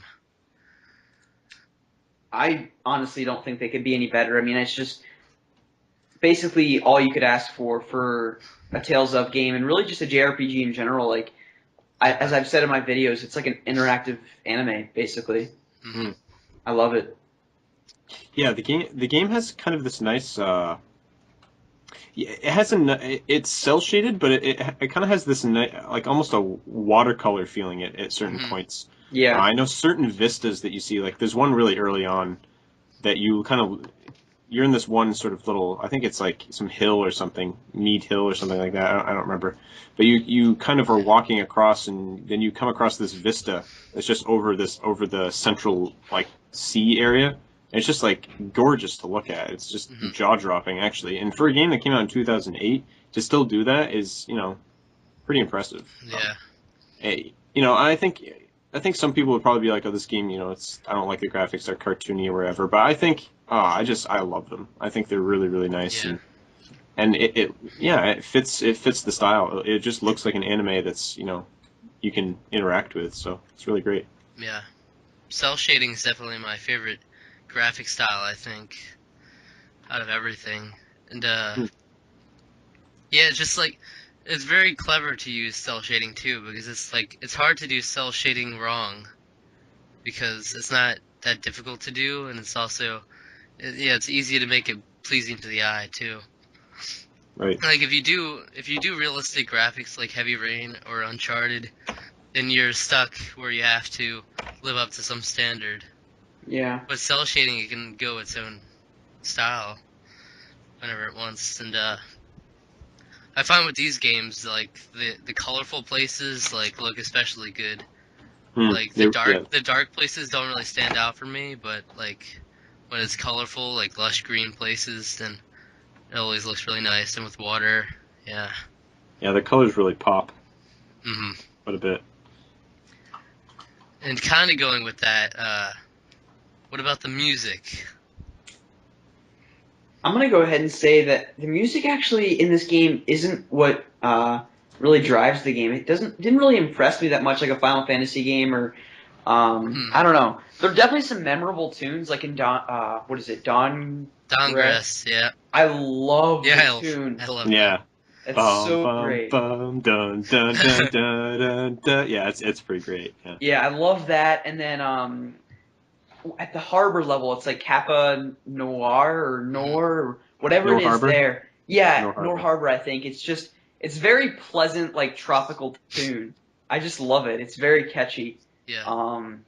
But other than that, I don't know. I just didn't feel like the music was really catchy. Yeah. And the combat music at certain times gets like really good. And at certain points in the story, it actually like changes the combat music. Yes. Which is, I thought that was weird, kind of like it's like all of a sudden different. But I think it gets better as it goes on. Yeah. But another track, I forget what it was specifically, but it's kind of like whenever there's some sort of uplifting like moment happening, it plays this song. I can't remember it. But it's like a harp, kind of. But I think I know the one you're talking about because it's the one I like. It kind of has this harp going. Yeah. And there's like flutes in there too. It's really nice. Yeah. It's nice. It's a nice sort of peaceful tune. I really like that a lot. Honestly, I was I had mentioned this earlier in the Gents Challenge topic, and I was thinking there really isn't that many standout tracks to me in this game. I wasn't really care. I like the music. I love the composer Motoi Sakuraba. I love his work with pretty much every game he's made. Golden Sun, excellent music in those games. Tales of Symphonia, all the Tales games he's worked on. And I was thinking that, and I remembered that I had the same sort of feelings about Tales of the Abyss when I was playing through that. Is that I really just didn't really care for the music all that much in that game. And then when I got sort of near to the end of the game, kind of like where I am now in Vesperia, I actually kind of came around and was like, you know what, the music in this game is actually really, really good. And I've had the same sort of turnabout with this game as well. It's particularly going back to older locations. Like I went back to that, I can't remember that town with the tree in it. The huge tree. That's one of the first towns you go to. And I was just sitting there and enjoying the graphical style Yeah, there. definitely. And the music was, I was like, you know what, the music here is actually really, really good. And there was another area I went to recently also where I thought the same thing. I can't remember off the top. I mean, Dawngrest is always a standout, honestly. Yeah. And yeah, I just, I've begun enjoying. I enjoy the music a lot more now than I did, particularly at the beginning of the game. Though this always has to be said. As much as I love Uematsu's battle music, as much as I love countless other people who compose music for JRPGs, Yoko Shimomura's battle music is really good too. Motoi Sakuraba is a master of battle music. He knows how to get he always picks like a really upbeat tempo. Throws some guitars there to get it rocking, And man, it's really good. I really like the battle music in this game. There's like you said, I think the battle music just gets better. It's sort of as each act happens, the encounter music just gets even better. And actually, the major boss fight that I just sort of finished and Act 3 began, that music in that fight was awesome. I was just like, because the normal battle music, the normal like major battle music was playing, boss music, and then it sort of switched over to that, and I was just like, oh my gosh, this is awesome. So yeah, I've really been enjoying it, and the opening song, oh my gosh. Oh yeah, I love that. I'm in love with the opening song so much. I think what I'd like to do. Oh, go ahead. Oh, I was just gonna say I actually went and found it online today and downloaded it. So nice. Yeah. What I'd love to do. Oh, sorry. I was saying, what were you saying now? Oh, I was gonna say that what I love doing, especially for RPGs, is getting some of the soundtracks for these games and kind of just going through and listening to the soundtrack after you'd already beaten the game, so you can kind of like relive and kind of re-experience those moments you can kind of picture in your head when you were playing those moments in the game. And I think for Vesperia, that's what I want to do because it's not a game where the soundtrack stands out to me particularly, like Final Fantasy 13 or something. But I feel like if I went back and listened to the soundtrack, it would kind of really start to grow on me, and it'd probably make me want to go back and play the game again, to be honest. Definitely. There is one track, and I think this is might be one of the reasons why I didn't like the soundtrack right away. And there's a track that must have played at least like 30 times within the first few hours of the game, and it was pissing me off. Yeah. And it was one that was like dun dun da da da da dun dun dun dun dun dun da da da da. Dun, dun, dun, dun, dun, dun, dun. And I was just like, please make it stop. It's burning my ears. It's just like, because it was kind of like a more jovial, like, these characters are derpy kind of thing. That's what they always have that track. But it's like, but it wasn't, sometimes it just didn't even fit. Like, it was like, they're running away from something. This shouldn't be playing. Yeah, I remember. Yeah. Fortunately, that hasn't played in a very long time, fortunately. The plot's getting a lot more serious. Imagine, like, the final boss, it's all built up, like, epic, and then it just, while you're fighting, it just starts. Like carnival music, for crying out loud. Alright, so, for the most part, it's been all rainbows and puppy farts until now. That's right. And then this is where it starts to get dicey, and we can be a little more critical. And, I want to know what your thoughts are on the combat for the game. It's just a little bit too repetitive for me. Yeah. I mean, I just feel like I've watched a lot of footage from Grace's F, and it just seems like the battle system and everything just is much more intense. There's a lot more. I don't know if they make use of the arts and just combos more, but I just feel like you're kind of limited in the scope of your combos in Vesperia unless you're an overlimit or something. But I don't know. What do you guys think? Yeah, the what I like seems to combat to me is like so much button mashing the whole time. Yeah, yeah, And the only times where you ever need to use any sort of strategy are the boss battles. yep. Like you'll then, especially with the final boss battle where I had to monitor everyone, make sure they're doing everything right. But even that's not necessarily a good thing where you have to make sure people are doing their jobs right. But that's the only time where it actually gets interesting, I guess. Oh, so for me, I find this this is the latest Tales game that I've ever played. So I find it is a very welcome and actually great iteration in sort of the evolution of how their battle systems sort of work. Hmm. I've really enjoyed it, actually, surprisingly Alright. enough. I mean, I think it goes with the Tales. You know, it is pretty repetitive combat. I will admit that. You know, it's very basic. You just kind of mash buttons the whole time. It is mashy. Mashy. Mashy. It's mashy. Mm. Mmm.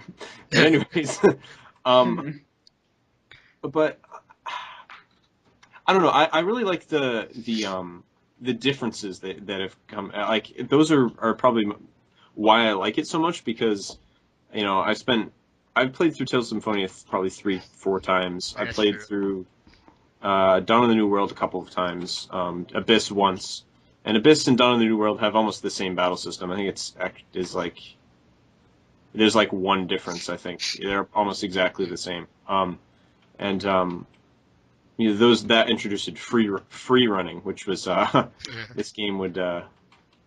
Man, I'm so glad they introduced free running because that would be awful these days to just be forced in a straight line the whole time. Um, but yeah, I really like the uses of crap. What are the chains? So like you know each art that you use has a different sort of colored chain. So there's you know blue ones which are Hmm. sort of knock the enemy upwards, the green Yeah. ones that knock them backwards, and red ones that knock them down on the ground. And I just like the sort of you know interplay between trying to force enemies to do that because lesser enemies can actually be KO'd immediately once you know hit them once they're hit by one of those chain attacks. I think they're like I wish I could remember what their specific name is, but yeah, I really enjoy that quite a bit. It's you know it's not the most complex battle system. But I do like the way they do. You know, over limits aren't impossible to achieve anymore. In Tales of Symphonia, um, over limits were ridiculous to say the least. Most of them were like, or mystic arts, I guess you could even say. Not over limit. Over limit was easy to achieve in Symphonia, but mystic arts were almost impossible to do because you had to like use a tech, and I think only 2 or 3 characters had them. It was like use a tech 300 times with a lightning elemental thing equipped, which is stupid. You have to do like you know, over 100 battles or something with that. You know, it's just Hmm. dumb. But in this one, it's I haven't actually used a mystic art yet, simply because I haven't gotten the limit trio until like literally like that was the last thing I did before I stopped playing last night. But So you know something? what's that? I bought Limit Trio like a long time ago, and I've never used a Mystic Art in the game ever. Yeah, honestly, the only reason I want to do it is because I think they look awesome and are badass. But I mean, you know, they'll knock a big chunk of damage down on a boss. So, you know, Yeah, I just never like bothered to even find out how to do it. or whatever. It's a skill that you equip actually. Different weapons have Yeah. that skill. Hmm. So you learn the skill and then you just equip it. Uh, And I think it has something to do with holding down A. I think. Um, so so yeah. I mean, I think just that idea. You know, the the chains, combo chain, or the I don't even remember. Damn it! I wish I could remember what those are called. Let me look at the manual. Then I can figure out what they're called. Battles, battle actions. Attacking. Fatal Strikes, that's what they're called. Yes, those are awesome. I like that addition. Yes, Fatal Strikes, that's what they are. Yeah. Woo!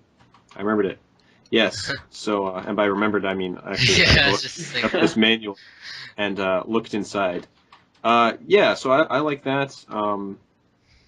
But again, I mean, you might not necessarily have to take. You maybe shouldn't take my word for it. You know, definitely know what you're getting into. For people listening who haven't played a Tales game before, know what you're getting into. You know, it is pretty repetitive.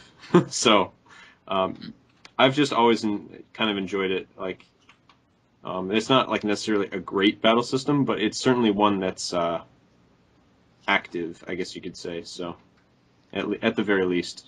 So. Yeah, I wasn't as into grinding as I might be, because I just got tired of doing the same exact thing. Yeah. Or like, it was like the same exact, alright, just press the same exact button combo in every enemy, and then just wait for it to be over. But, yeah, I got tired of it. That's why I went into the final boss. Even though Darrow said to be like level 70, I was like level 64 the first time. And then, but then eventually, since I failed so hard, I went up in level. It didn't help like that much, but I was able to beat it finally. But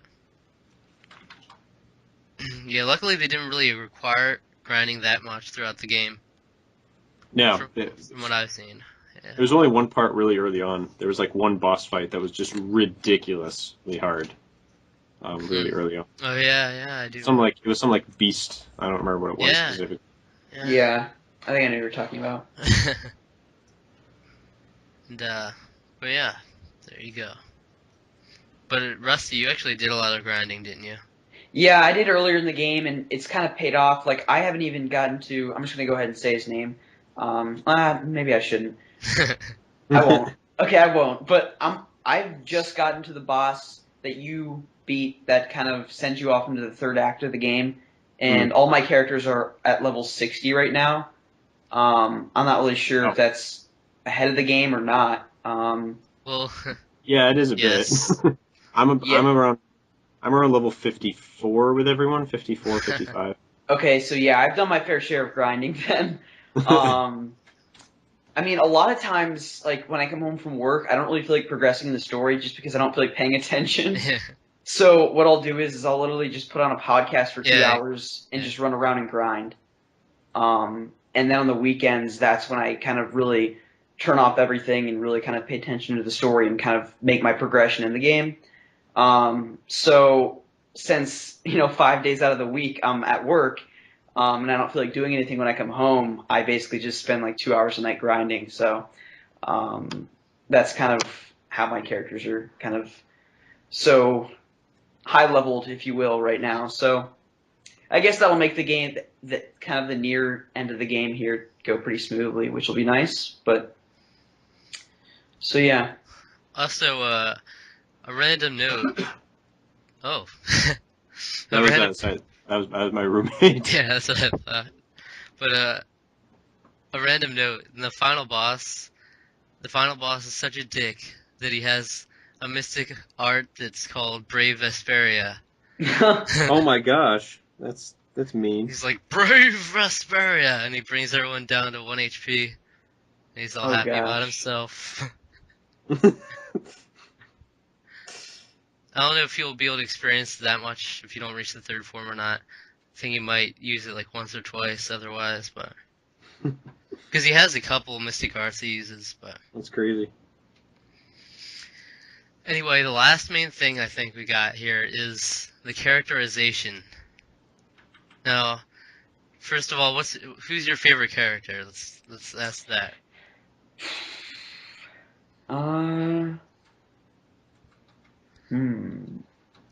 Well, I mean, for me, it's hard to pick, honestly, because I think Yuri is honestly one of the best Tales protagonists ever. Yeah. He is perfect. He is the perfect character. He really is. I mean, he's not like the typical. I don't think he's really like fits into like any typical JRPG stereotypes. He's kind of easygoing. Can be pretty sarcastic. he's not exactly quick to anger, but when something happens, he gets pissed. And he's not afraid to, he's not wimpy or afraid to show it or anything. Yeah, I mean, I just love him, and also he kind of helps that he's played by Troy Baker, who's one of my favorite voice actors. So that certainly helps a lot too. Other than Yuri, I'd have to say Raven, though. Yeah, he's a cool guy. I think my favorite, some of my favorite stuff some of just favorite lines are, pretty repetitive, but like upon leveling up, I love it when he said "Hooray for the old man," as well as was one pretty much every after battle thing, like line that he has is awesome. So there's the one where Estelle likes slapping people's hands as the sign of victory. Yeah, it's a real one. And so for him, he's like, "Yay! How about a hug?" I don't think so. Or the one with Judas, where he's like, says something, "That was hot, baby," and she's like, "You'll just get burned." Like, "Baby, I'm already burned to a crisp." Yeah, he's great. I love him. So. Yeah, Raven's definitely up there. Yuri, obviously, yeah. Those are like the main two favorites, it seems. But I think the cast is one of the personally. I do think the cast is one of the strongest they've had. Maybe not in as far as changing goes, like a dynamic or static characters, as far as that goes. But as far as just like how likable all of them are. I honestly find Carol actually to be the most likable kind of kid character. Yeah. That I've played in a Tales game. I like Genus. Genus is okay. He's kind of a cool guy. That being said, he can be kind of annoying. And Annis doesn't really get from Tales of the Abyss doesn't really get to be a good character until like 45 hours in. Like I didn't like her until like her past was finally kind of explored, and then I only sort of marginally liked her. But I've just liked Carol since the beginning. Like he's, I don't know how. Like I haven't looked in like what people's sort of ideas about him. I'm assuming he kind of gets some hate, especially when he goes into battle with such lines as "Our ties to each other will save us," which I think is the most melodramatic line I've ever heard in a JRPG. Like it's. Please, like I'm expecting corny lines in this, but like that just takes the cake right there. Yeah, and I don't know. Also, am I the only one that thought for? I mean, I think I see it a lot less now, but like, I don't go into games looking for this. I know some people do because they like fanfics or whatever. But was I the only one that thought Rita was a lesbian? It actually never crossed my mind, nor did I think about it until you just said that. It didn't for me either. No. I mean, it was just the reactions she had were like, to some things Estelle were doing were just like really like over like most friends I know wouldn't do that kind of like getting that flustered about things. Like I don't know. I thought it was really weird. But that was a while ago, and I don't see that much anymore. But the one I really don't get personally is people who see that with Fang and Vanille from Final Fantasy 13, and that one just pisses me off. So, but we won't get. Yeah, we won't get into that. But I actually thought that for a while in this game. How about like the development of character itself, like the whole process? I think that Tales of Vesperia overall, like a lot of, like we were having that conversation, you brought up some good points on the Gentleman's Challenge thread, where it seems like many of them aren't really developing much in character, aside from Carol especially has been like focused on. Yeah. As developing a lot, but and Estelle definitely too. She's like her character annoys me a lot, especially in the first half of the game where she's like, basically the whole plot of the game, in the first half of the game, she was like, all right, Yuri's like, all right, do you want to come with us? And she's like, I'm not sure. I think I'm gonna go back to the castle. And Yeah. then she's like, no, I'm coming with you. You know, I've stuck with this. I'm gonna do it. And then the next scene is like, but are you sure you want to come with us? This is dangerous. She's like, I don't know. I think I'm gonna return to the castle. And then last second, she's like, Yuri. Like, oh, Estelle, there you are. Didn't expect that one. I didn't see that coming.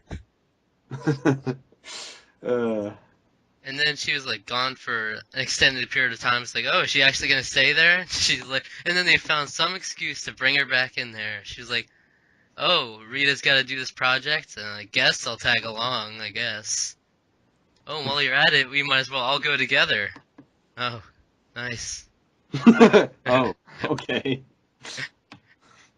But yeah, that annoyed me. But I think Tales of Vesperia does it really well with like the skits and everything, and the Tales games in general.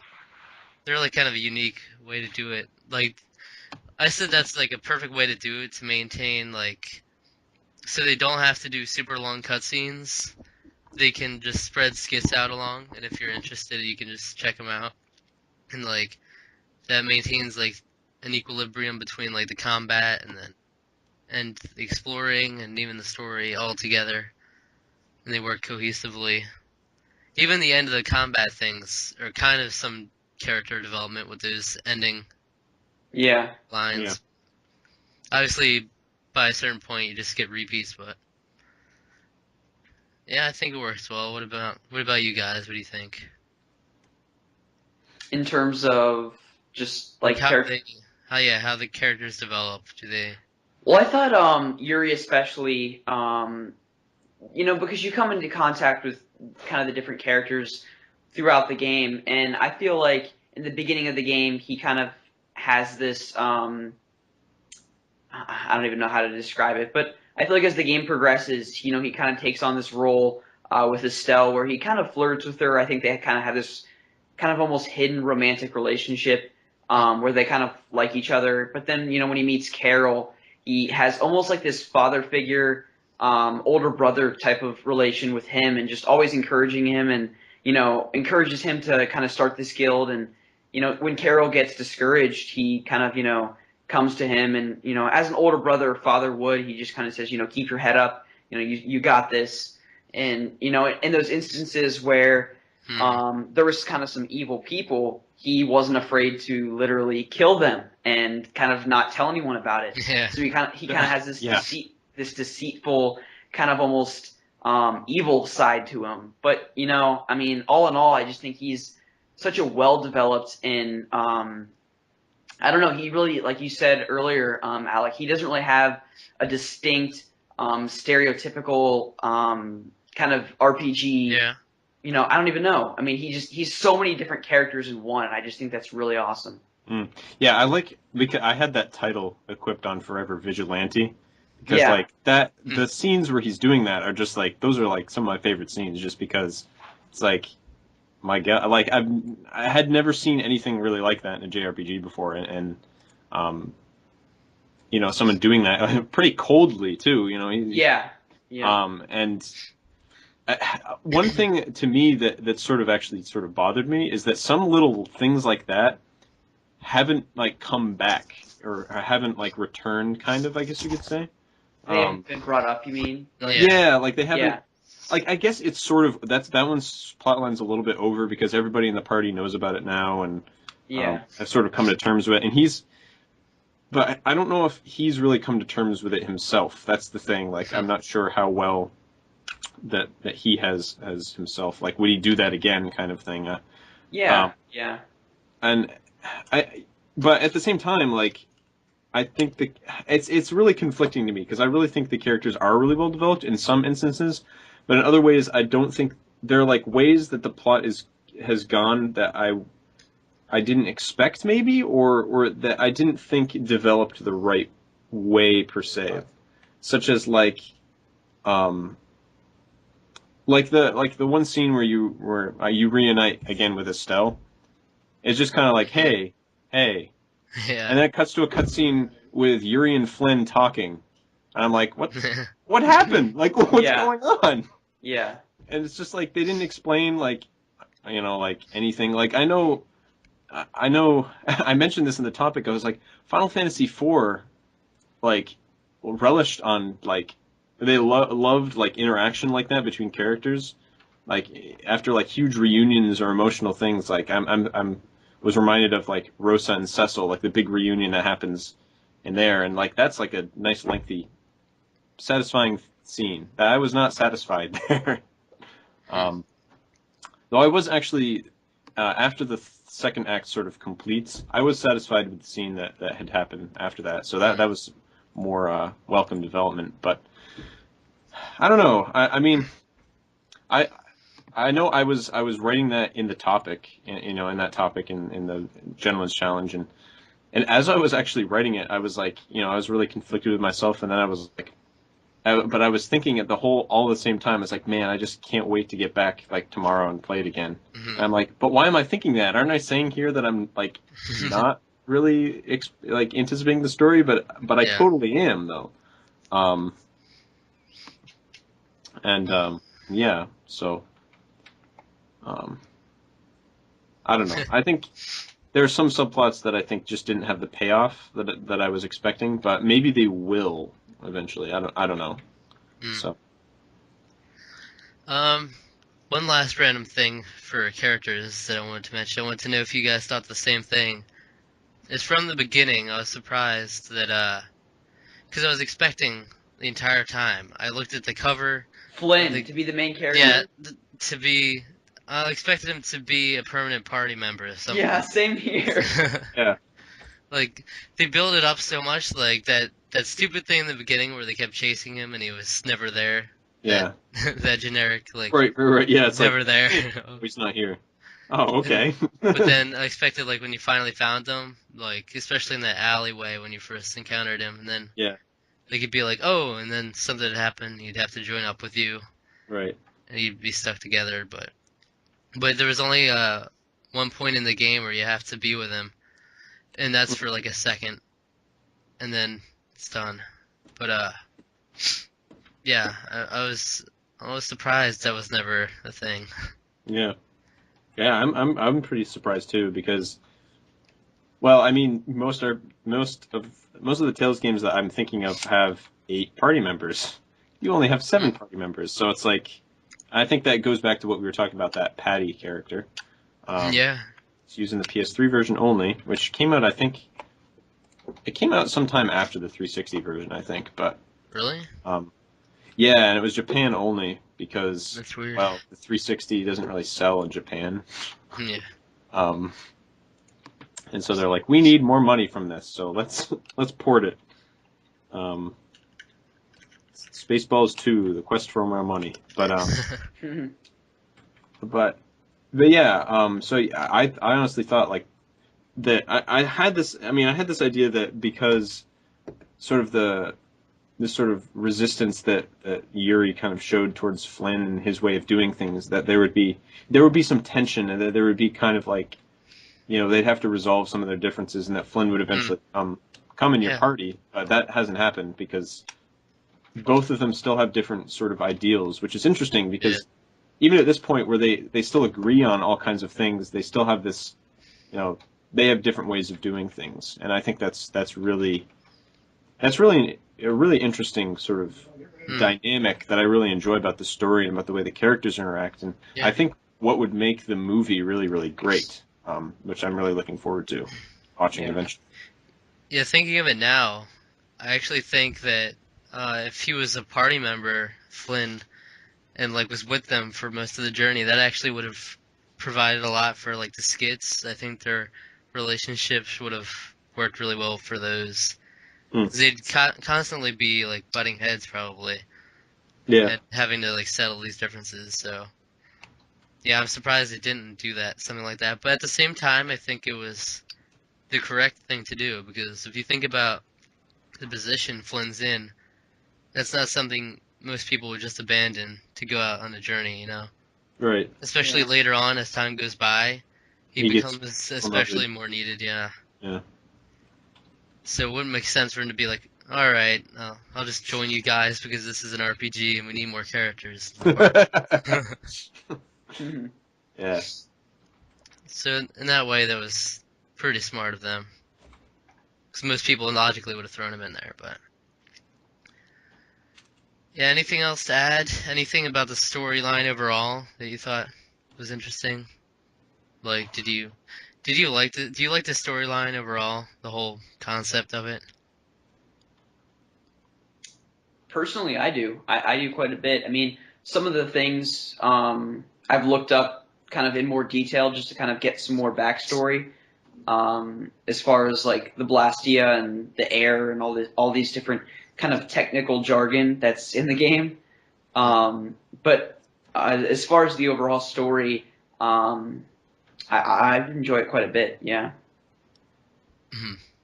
Yeah, I think.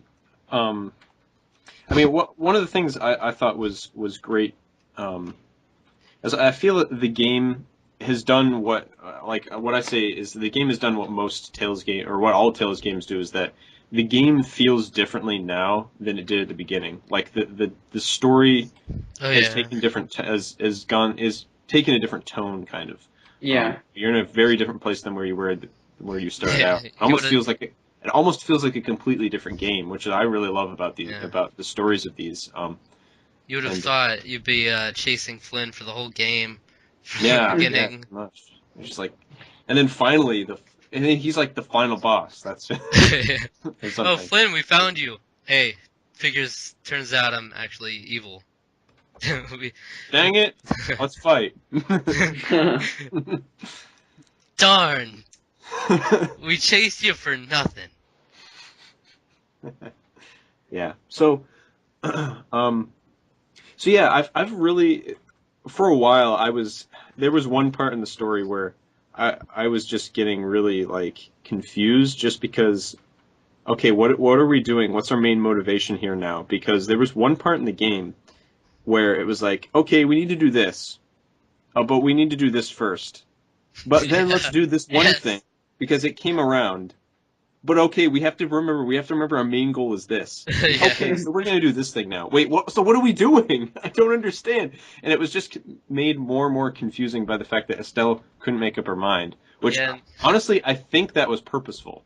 And actually, now that where I am now, I kind of appreciate that, honestly.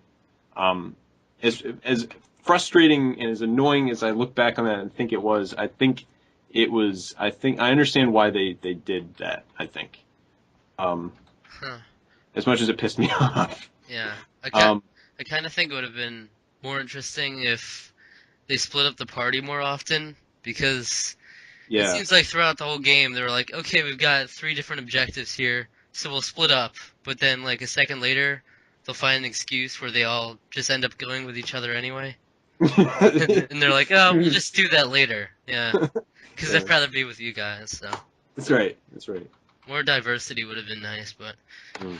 whenever someone leaves, they're back in like an hour at the most, so. Right. Right. So But is that all? well, yeah. I mean, I was still continuing a little bit, Oh, but it's sorry. just no. I mean, I'm just. But yeah.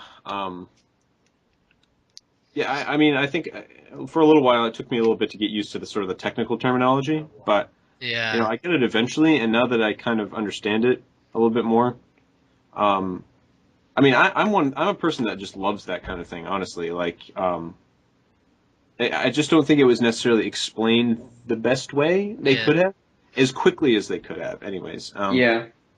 And but We spell air with an E. that's right. Ooh. It's the air. This is a different world. Ooh. Air crene. We pronounce Yeah. things all fancy. Right. So is that Yeah. all? Yeah, I think so. I think Oh that's man, it. we covered that pretty good there. We did. Mm. I'm satisfied with that now. I wish you guys would have finished it though, so we could have talked about. The Yeah. the last third, the last. Well, I guess it's more like a quarter, but it's Act 3 of the game, I guess you could say. Mm-hmm. So there's a couple things I wasn't sure to mention or not. So yeah, so that's a wrap, guys. Because we're just gonna skip Nintendo talk because it's getting pretty late in the day. Wow. But It's 11:30 here. Yeah. Cole, I wish he could have been here. But Where's Cole this evening? Out of I curiosity. don't know. He just said he wouldn't be here this weekend. So Oh. Oh. Well, okay then. partying hard. But yeah, I want to thank you, Alec, for being Cole's very temporary replacement. Very temporary. We're kicking you off. Yes. Get lost. No, it was fun. I really like talking to you guys, and I know Rusty. I haven't talked to you a whole lot, but it's been fun, man. Yeah, definitely. I enjoyed joining you guys tonight, and I always, of course, enjoy talking on the Pete's Game Room forum. I got a lot more active on there in the past 6 months or so it's been nice. Glad to see that. And then thank you, Rusty, for joining us. It's been a long time coming, and we finally Yeah. Yep. Yep. It kind of worked out perfectly that all three of us had all the times just aligned. The stars were all perfectly aligned in the sky, and then we had 3 games that were all the same. Yep. We were all in Brave Vesperia together. That's right. We are Brave Vesperian. That's right. So, about those contacts, Alec, where can people find you? You can find me at Pete's Game Room Forum. I'm CronoLink9 on there. You can also find me on YouTube. I was going to do a top games of 2012 list. I had actually recorded one. Yeah, I saw that. That was before I had played. That was before I played Walking Dead, and yeah, that. So I'm probably gonna have to re-record that, even though it's February now, and I still haven't done it best games of 2012. What is this nonsense? I'm also going to be doing an unboxing for something a little bit special, and you can tune in to see what that is pretty soon. So that'll be pretty fun. And yeah, so you can find me there. It's youtube.com/user/CronoLink9. And I'm also on. You can find me on Xbox Live, CronoLink91. I only have like a couple weeks left out of my Xbox Live. $1 for 1 month or whatever I did. So, and I also don't have a headset, so it's not really that. Wow. But you can find me there, I guess, if you just like want to compare what games. Yeah, compare games. So. How about you, Rusty? Where can people find you? You can find me at Pete's Game Room Forum, relewis2011, YouTube, relewis2011, and Twitter, relewis2011. Man, people are gonna get confused with all those different names. I know, right? But yeah, you can find me on Twitter at ZRPG. You can find me on YouTube, ZRPG Revamped, where I've been putting out some videos pretty regularly. I was supposed to put another episode of the Weekly Inquiry out today, but I didn't. I need to start responding to that immediately. Yeah, I haven't responded to the latest one. I even watched the video like moments after you posted it, and then I didn't respond for some reason. Well, yeah, in case you guys didn't know, that's the Weekly Inquiry is like a community-focused series I got going now, where I ask everyone else questions, and you leave responses, and I'll read them out the next episode, and just keep the questions going. The most I've gotten now is like 7, so whoop-de-doo. But I think I've only gotten 2 responses on the newest one, so that's why I also didn't really feel like making one that much, just in case some other people wanted to respond. But yeah. So you can check that out, and you can also find me on Backloggery at Pokemon ZRPG, and on Peace Care and Forum at Pokemon ZRPG always. On Miiverse, you can find me in ZRPG HD. Whoa. Crazy. And you can also find the podcast on Twitter at HeyListenPod. You can find us on iTunes. It's the one There's like so many Hey Listen video game podcasts out there. It's the one with the logo that looks just like the one on our Twitter, and yeah, the fancy one, and yeah, that's and you can find us on the links always on that thread. You know what? I tried to get our own section of the forum, but Pete Dorr, he doesn't like to respond to things that I send him. So Did you send it to him on Pete's Game Room, or did you do it on Facebook? I sent it to him on both. Oh, okay. Yeah, I mean, it can be really hard to get in contact with him sometimes, just because I'm sure he gets PMs all the time on Facebook. So yeah, sorry about that. I sent it to him like over a month ago. One of the messages, no response. Whatever. That's why I have a little archive going on the first post of the of my thread, in case you didn't know. I did know. Oh, okay. I visit the top. I do visit the topic. I'm not. Oh yeah. You just look at them and you're like, oh man, I could be listening to the episodes, but I'd rather not. You make me sound like I guess it is I am kind of a jerk, aren't I? I'm sorry.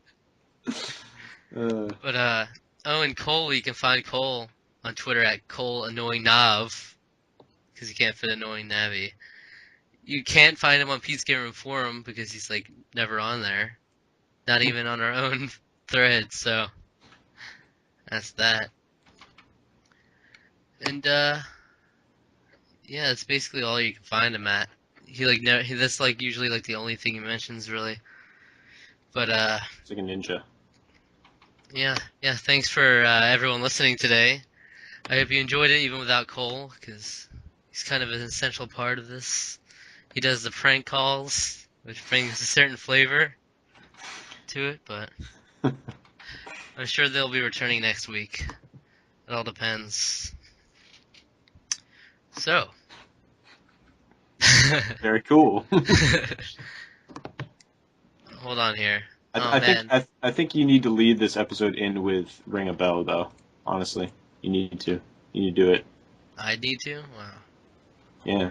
Seems like a lot of work. Okay, sorry. I know that might be a little too much.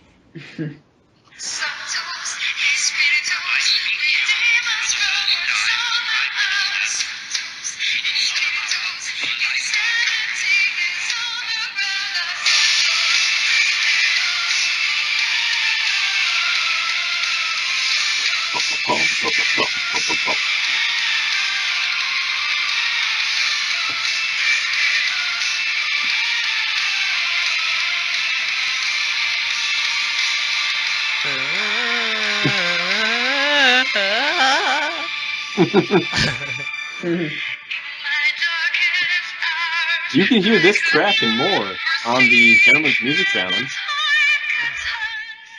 Yes, you can. Yeah, so we got that song, I got Our Solemn Hour, I got My Celine, and Tough as John Jacobs. Because Darrow did pretty well this time. 2 of those 3 were 2 of the ones he posted. There you go. Yeah, those are my favorite too, actually, on the whole playlist. So nice. I kind of suggest the idea that people should like post their top 3 favorites from the playlist each week now. Yeah, I think that'd be kind of cool to see. But get involved. Yeah, Rusty. That's right. I need to. I need to widen my horizons in music listening.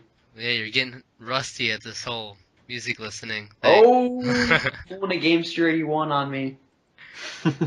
Alright, guys. See you later. Alright. Later, guys.